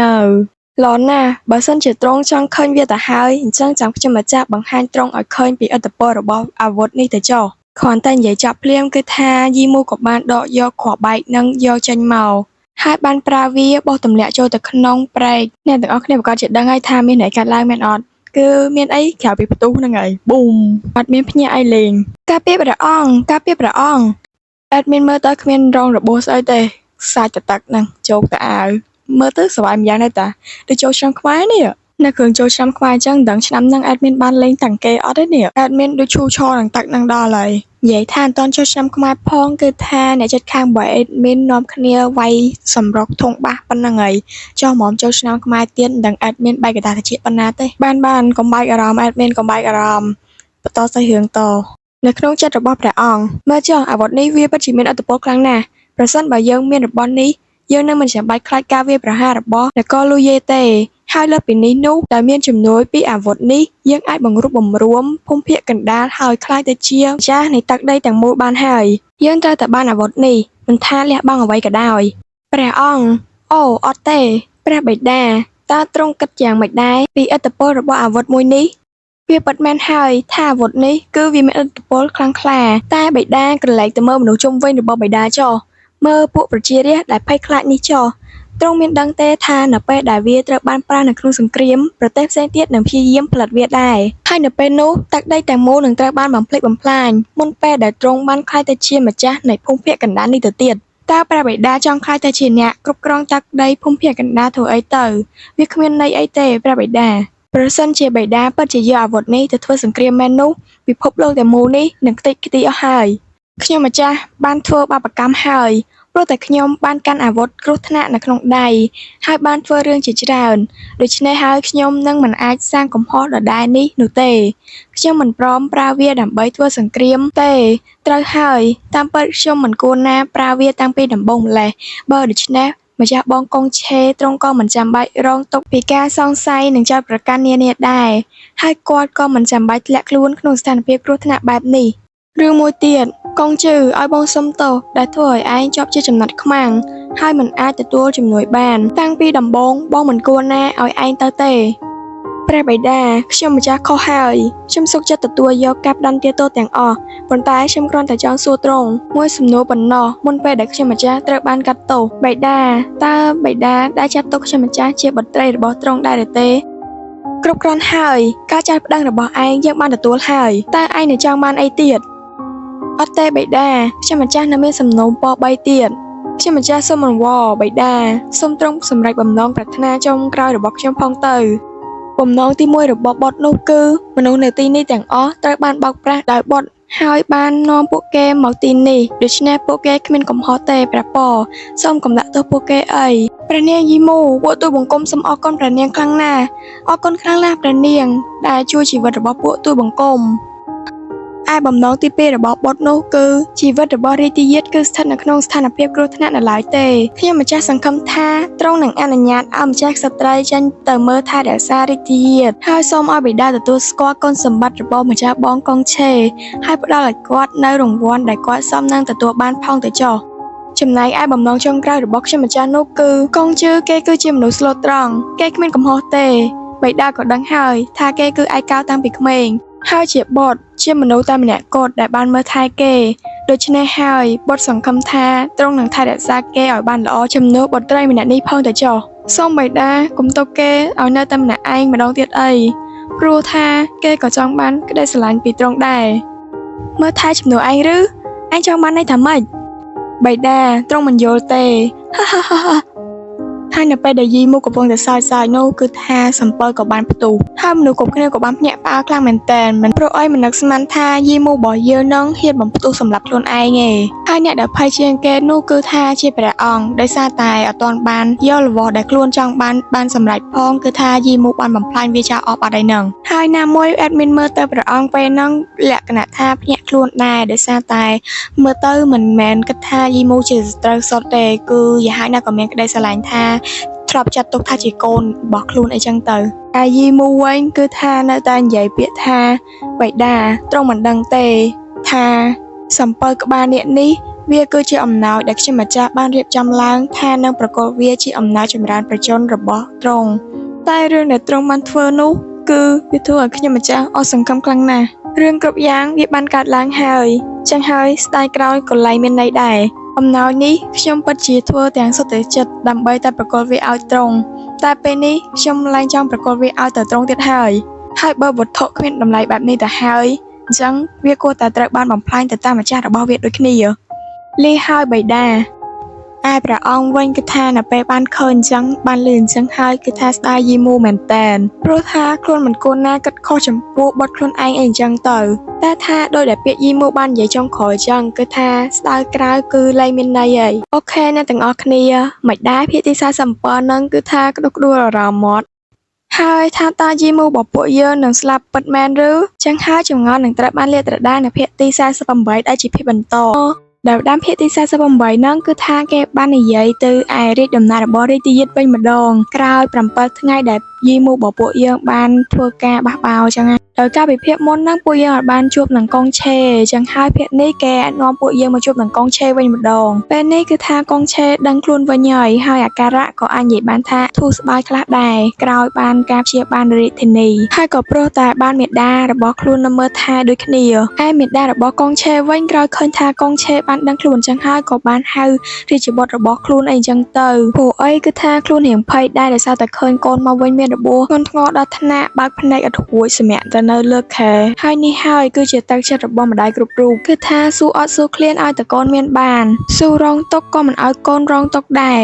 តោះអញ្ចឹងយើងចូលមកសាច់រឿងរបស់ពួកយើងបន្តទៀតគឺថាក្រៅពីកងឆេបានភ្ញាក់ដឹងខ្លួនភ្លាមហ្នឹងគឺថាក៏បានសួរមេដារបស់ខ្លួនភ្លាមអំពីយីមូត្មងមេដាតើពេលនេះយីមូនាងយ៉ាងម៉េចហើយចំណែកឯមេដារបស់កងឆេវិញគឺថាបន្ទាប់ពីបានលើសំណួររបស់បុត្រខ្លួនអញ្ចឹងហើយក៏បាននិយាយប្រាប់ទៅបុត្រវិញទាំងរដេរដប់ថាយីមូគឺបុត្រដឹងទេថាយីមូគឺនាងបានធ្វើរឿងច្រើនណាស់នៅពេលដែលបុត្រកំពុងតែសន្លឹមមិនដឹងខ្លួននោះ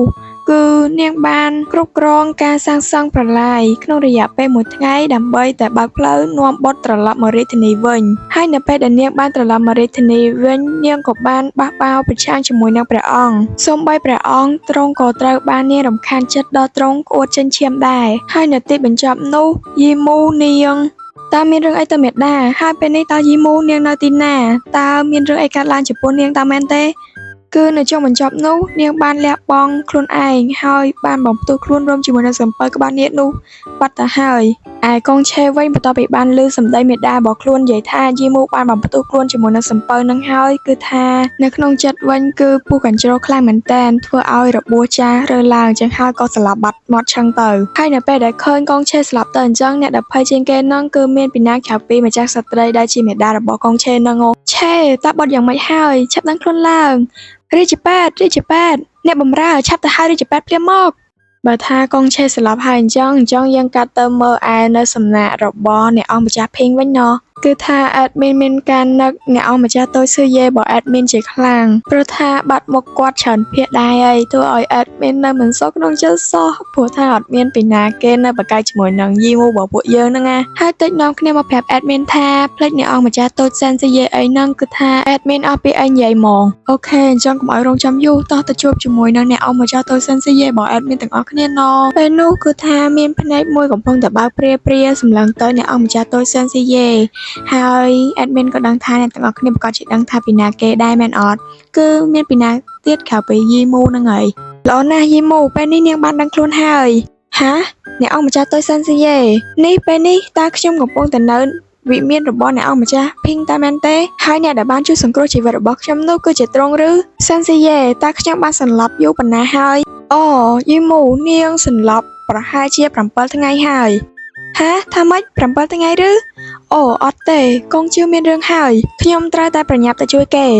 អេជប់សិនយីមូតើនាងកំពុងទៅធ្វើអីហ្នឹងតើនាងចង់ទៅធ្វើរឿងស្អីទៀតហើយនាងដឹងទេដើម្បីទៅជួយសង្គ្រោះជីវិតរបស់នាងខ្ញុំបានប្រឹងប្រែងប៉ុណ្ណា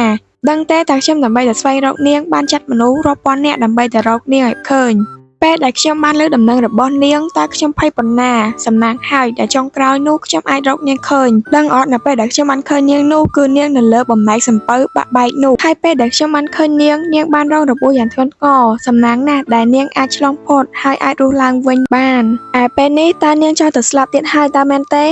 អត់ទេស៊ឺយេខ្ញុំត្រូវតែចាក់ចាញ់ពេលនេះកងជឿគេកំពុងតែស្ថិតនៅក្នុងស្ថានភាពគ្រោះថ្នាក់ខ្ញុំត្រូវតែប្រញាប់ទៅរកគេបើមិនដូច្នេះទេវានឹងហួសពេលហើយមិនបានទេយីមូនាងមិនអនុញ្ញាតឲ្យទៅណាទេតើនាងអត់ដឹងទេអីថារបួសរបស់នាងធ្ងន់ធ្ងរប៉ុណ្ណាបើនាងពិតជាទៅមែននោះគឺដូចជាទៅស្លាប់អញ្ចឹងស៊ឺយេប៉ុន្តែកងជឿគេគឺជាគ្រួសាររបស់ខ្ញុំដូច្នេះខ្ញុំត្រូវតែទៅជួយគេស៊ឺយេអរគុណត្រង់ណាស់ដែលបានជួយសង្គ្រោះជីវិតរបស់ខ្ញុំហើយសូមត្រង់កុំភ័យអីខ្ញុំមិនស្លាប់នោះទេខ្ញុំនឹងត្រឡប់មកវិញដើម្បីសងគុណត្រង់វិញតែមុននឹងចាកចេញខ្ញុំមានរឿងមួយសូមពឹងឲ្យត្រង់ជួយតើបានទេ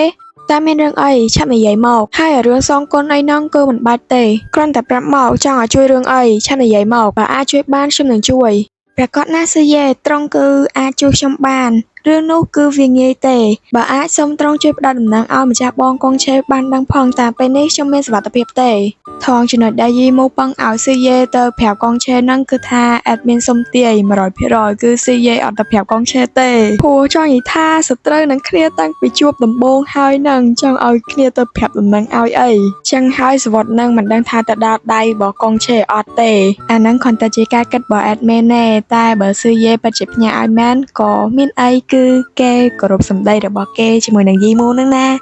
អ្នកកងយីមូនាងតើតែបានរត់គេចផុតចេញពីទ្វារឋាននរកទេណាឥឡូវនេះនាងចង់ទៅជួយសង្គ្រោះកងជឺហើយសូមឲ្យខ្ញុំផ្ញើសារឲ្យកងឆេទៀតតើនាងបន្តិចក៏មិនខ្វល់ពីខ្លួនឯងដែរតើមែនទេមិនអីទេគឺថាខ្ញុំមានត្រង់ខ្វល់ពីខ្ញុំហើយតើចឹងវាគ្រប់គ្រាន់សម្រាប់ខ្ញុំហើយប៉ុន្តែថារឿងដែលត្រង់ថាត្រង់បានបញ្ជូនមនុស្សឲ្យទៅស្វែងរកខ្ញុំដល់ទៅ1000នាក់នោះតើត្រង់មិនចង់អធិប្បាយរឿងអីប្រាប់ខ្ញុំបន្ថែមទៀតទេខ្ញុំម្ចាស់គិតថាមើលទៅពេលនេះអ្នកអង្គម្ចាស់តូចរបស់ខ្ញុំដូចជាមានអំណាចដល់ហើយណស៊ឺយេតើពេលនេះត្រង់ត្រូវបានឡើងតំណែងនឹងឋានៈជាមេបញ្ជាការខាងឆ្វេងនៃកងទ័ពអធិរាជហើយតើមែនទេប្រកាសជាអញ្ចឹងហើយព្រោះថាខ្ញុំគឺជាអ្នកអង្គម្ចាស់តូចទាំងមូលមិនខ្ញុំមិនអាចធ្វើវាបាននោះតែហើយយីមូក្រែងនាងថានាងនឹងឲ្យអំណោយមកខ្ញុំតើមែនទេតែអំណោយនោះណែណាឆាប់ឲ្យមកខ្ញុំមកអាយីមូវិញគឺថានៅពេលដែលបានឮថាកូនក្មេងកំពុងតែទាកាដូពីខ្លួនអញ្ចឹងក៏បានឆ្លើយតបទៅស៊ឺយេវិញថាល្អណាស់ចឹងខ្ញុំនឹងធ្វើតាមការសន្យារបស់ខ្ញុំគឺខ្ញុំនឹងផ្ដល់អំណោយឲ្យទៅត្រង់ស៊ឺយេនេះជាអំណោយរបស់ត្រង់ឆាប់ទទួលទៅឯស៊ឺយេវិញនៅពេលដែលឃើញកាដូរបស់ខ្លួនកំពុងតែហោះមកតម្រង់ក្បាលខ្លួនអញ្ចឹងហើយក៏ធៀមចាប់ខ្លាចថានឹងត្រូវក្បាលរបស់ខ្លួនអីចឹងទៅថងកន្លែងហ្នឹងឯងមាននិយាយលេងទេគេគ្រាន់តែចាប់កាដូគេកុំឲ្យធ្លាក់ដល់ដីអញ្ចឹងទៅខ្លាចថាកាដូហ្នឹងវាជាទុំថ្មឬត្បូងគុជអីទៅវាបែកទៅថ្មិចទៅស៊ឺយេពេលនេះខ្ញុំរវល់ហើយចាំលើកក្រោយខ្ញុំនឹងមកលេងត្រង់ទៀតណាអ្នកអង្គម្ចាស់តូចស៊ឺយេហើយកុំភ្លេចរឿងដែលខ្ញុំបានពឹងឲ្យត្រង់ជួយគឺត្រូវតែផ្ដល់សារឲ្យតែម្ចាស់បងកងឆេដឹងពីដំណឹងរបស់ខ្ញុំផងថងកន្លែងហ្នឹងអ្នកទាំងអស់គ្នាមានឆ្ងល់ដោយ admin អត់ទេបានយីមូមិនឲ្យតាមសមូលលើចាំបាច់បោះឲ្យហត់កិច្ចចេញទៅយ៉ាងលឿនអញ្ចឹងគឺថាមកពីមានមូលហេតុមួយដែលធ្វើឲ្យយីមូរបស់យើងត្រូវទៅស្លានហត់កិច្ចចេញហើយនៅពេលដែលបានផ្ដល់កាដូឲ្យទៅស៊ឺយេភ្លាមនោះហើយបើមើលតាមទឹកមុខរបស់ស៊ឺយេគឺ admin ប្រកាសថាអ្នកទាំងអស់គ្នាប្រកាសជាបានដឹងហើយគឺថាមកពីកាដូរបស់យីមូនឹងធ្វើឲ្យស៊ឺយេរបស់យើងនឹងភ្ញាក់ផ្អើលខ្លាំងពេកគឺថាកាដូរបស់យីមូឲ្យទៅស៊ឺយេនឹងគឺមានតែមួយលើលោគ្មានពីរទេមានអី admin មើលទៅមុខតកតាឈើនឹងដូចជាកាត់ទៅរកស៊ឺយេប្រហែលភាគដែរតាឯម្ចាស់សម័យខ្លួនដែលបានកាដូនឹងវិញគឺថាគ្រាន់តែឃើញកាដូនឹងហើយគឺតក់ស្លុតខ្លាំងមែនតើមិននឹកស្មានថាយីមូមើលមកខ្លួនឃើញចេញជាមុខយ៉ាងសោះគ្នាមុខឡើងសង្ហាឆ្លាក់តុក្កតាមុខគ្នាឡើងអាក្រក់ចង់និយាយថាមានពីណាទៅសោកចិត្តទៅ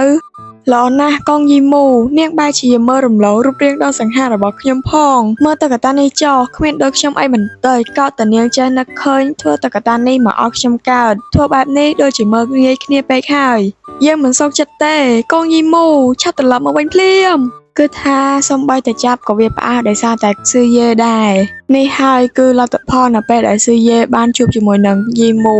គឺថាគូនេះគឺដូចជាថមមែនជេរីបេះបិទតែហ្មងគឺថាពេលគេត្រូវគ្នាអីចឹងដូចគេត្រូវចំណងចំណូលចិត្តដូចគ្នាអីចឹងគឺឡើងស្អិតចូលគ្នាតែហ្មងហើយបើពេលឆ្លោះគ្នាវិញគឺបែកផ្ទះចឹងយើងនិយាយពីយីមូហើយនឹងស៊ឺយេតែប៉ុណ្ណឹងបានហើយយើងទៅបន្តសាច់រឿងយើងបន្តទៀតត្រឡប់មកមើលនៅខាងវាទំនាបនៅភាគពាយ័ព្យនៃនគរលូយេវិញនៅក្នុងយប់ដែលមានព្រិលធ្លាក់ខ្លាំងគឺថាគ្រាន់តែបើកចូលមកសន្លឹកថ្មីនេះគឺថាឃើញកងជើកំពុងតែពួនកិច្ចចេញពីកងទ័ពរបស់នគរលូយេត្រង់ចំណុចហ្នឹងគឺអេដមីនមានការកត់សម្គាល់ចំពោះកងទ័ពរបស់នគរលូយេជាខ្លាំងដោយគ្រប់ពេលដែលនគរលូយេចេញទៅធ្វើការហ្នឹងគឺនាំគ្នានិយាយគ្នារហូតអាចនិយាយបានថាមាត់អត់មានកម្របសោះនៅពេលដែលចេញធ្វើការម្ដងគឺថាធ្វើការនៅនិយាយគ្នាធ្វើឲ្យសត្រូវបានដឹងរហូតដូចជាពេលហ្នឹងអញ្ចឹងគឺមានកងទ័ពមួយហ្នឹងបាននិយាយលើកឡើងមកមុនដំបូងគេថាអេពួកឯងយើងឆ្ងល់ដល់ហើយនេះតើលោកមេទ័ពចង់ឲ្យពួកយើងរងចាំនៅទីនេះយូរប៉ុណ្ណាទៀតទៅអ្នកណាក៏ដឹងដែរថាវាទំនៀមនៅភាគពាយ័ព្យនៃនគរលូយេរបស់ពួកយើងនេះគឺក្របដណ្ដប់ទៅដោយវាស្មើដែលពោពេញទៅដោយអពុលប្រសិនបើគ្មានថ្នាក់បន្សាបទេនោះកុំសង្ឃឹមថាអាចរស់ចាក់ចេញទៅបាននោះបើតាមយើងគិតគឺថាមេទ័ពវ័យក្មេងនោះគេប្រហែលជាស្លាប់យូរហើយមិនស្រួលពេលនេះសូម្បីតែសាកសពក៏ត្រូវសត្វហែកស៊ីអស់ដែរតែយើងមិនគិតដូចជាឯងទេយើងថាពេលនេះគេអាចនឹងមិនទាន់ស្លាប់ទេហើយពេលនេះប្រហែលជាគេកំពុងតែលាក់ខ្លួននៅទីកន្លែងណាមួយនៃវាលរហោស្ថាននេះហើយឯងមិនបានដឹងទេឬថាមេទ័ពវ័យក្មេងនោះគេជាមនុស្សដែលរឹងរូសណាស់ហើយយើងបានឮទៀតថាគេតែម្នាក់ឯងអាចសម្លាប់លោកមេទ័ពរបស់ពួកយើងបានចឹងហើយយើងមិនគួរណាមើលងាយសត្រូវទេត្រូវតែប្រុងប្រយ័ត្នលោកមេទ័ពថ្មីបាននិយាយហើយថាអ្នកដែលអាចចាប់គេបាននោះនឹងទទួលរង្វាន់ដូច្នេះហើយឆាប់បំបែកគ្នាទៅស្វែងរកតម្រុយពីគេភ្លាមទៅនៅក្នុងចិត្តរបស់កងជឺ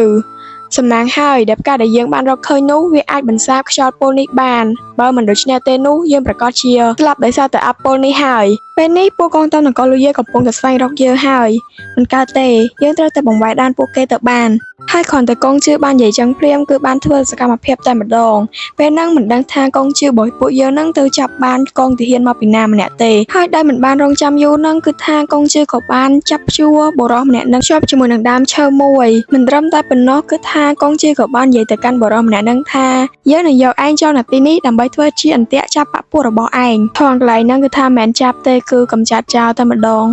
ហើយបន្ទាប់ពីកងជឿបានរៀបចំអន្ទាក់សពគ្រប់ហើយក៏បានចាក់ចេញពីកន្លែងហ្នឹងបន្ទាប់មកក៏ផ្ទាត់អ្វីម្យ៉ាងទៅប៉ះនឹងដើមឈើឲ្យវាក៏គិតលើសលេងចឹងទៅដើម្បីឲ្យពួកសេនានឹងចាប់អារម្មណ៍ហើយដោយការគិតរបស់កងជឿអញ្ចឹងគឺបន្ទាប់ពីបានលើសលេងចឹងហើយពួកសេនានឹងក៏នាំគ្នាច្អល់ទៅហកន្លែងដែលកងជឿបានពលឺសលេងនឹងចេញមកអញ្ចឹងដើម្បីឲ្យគ្នាទៅ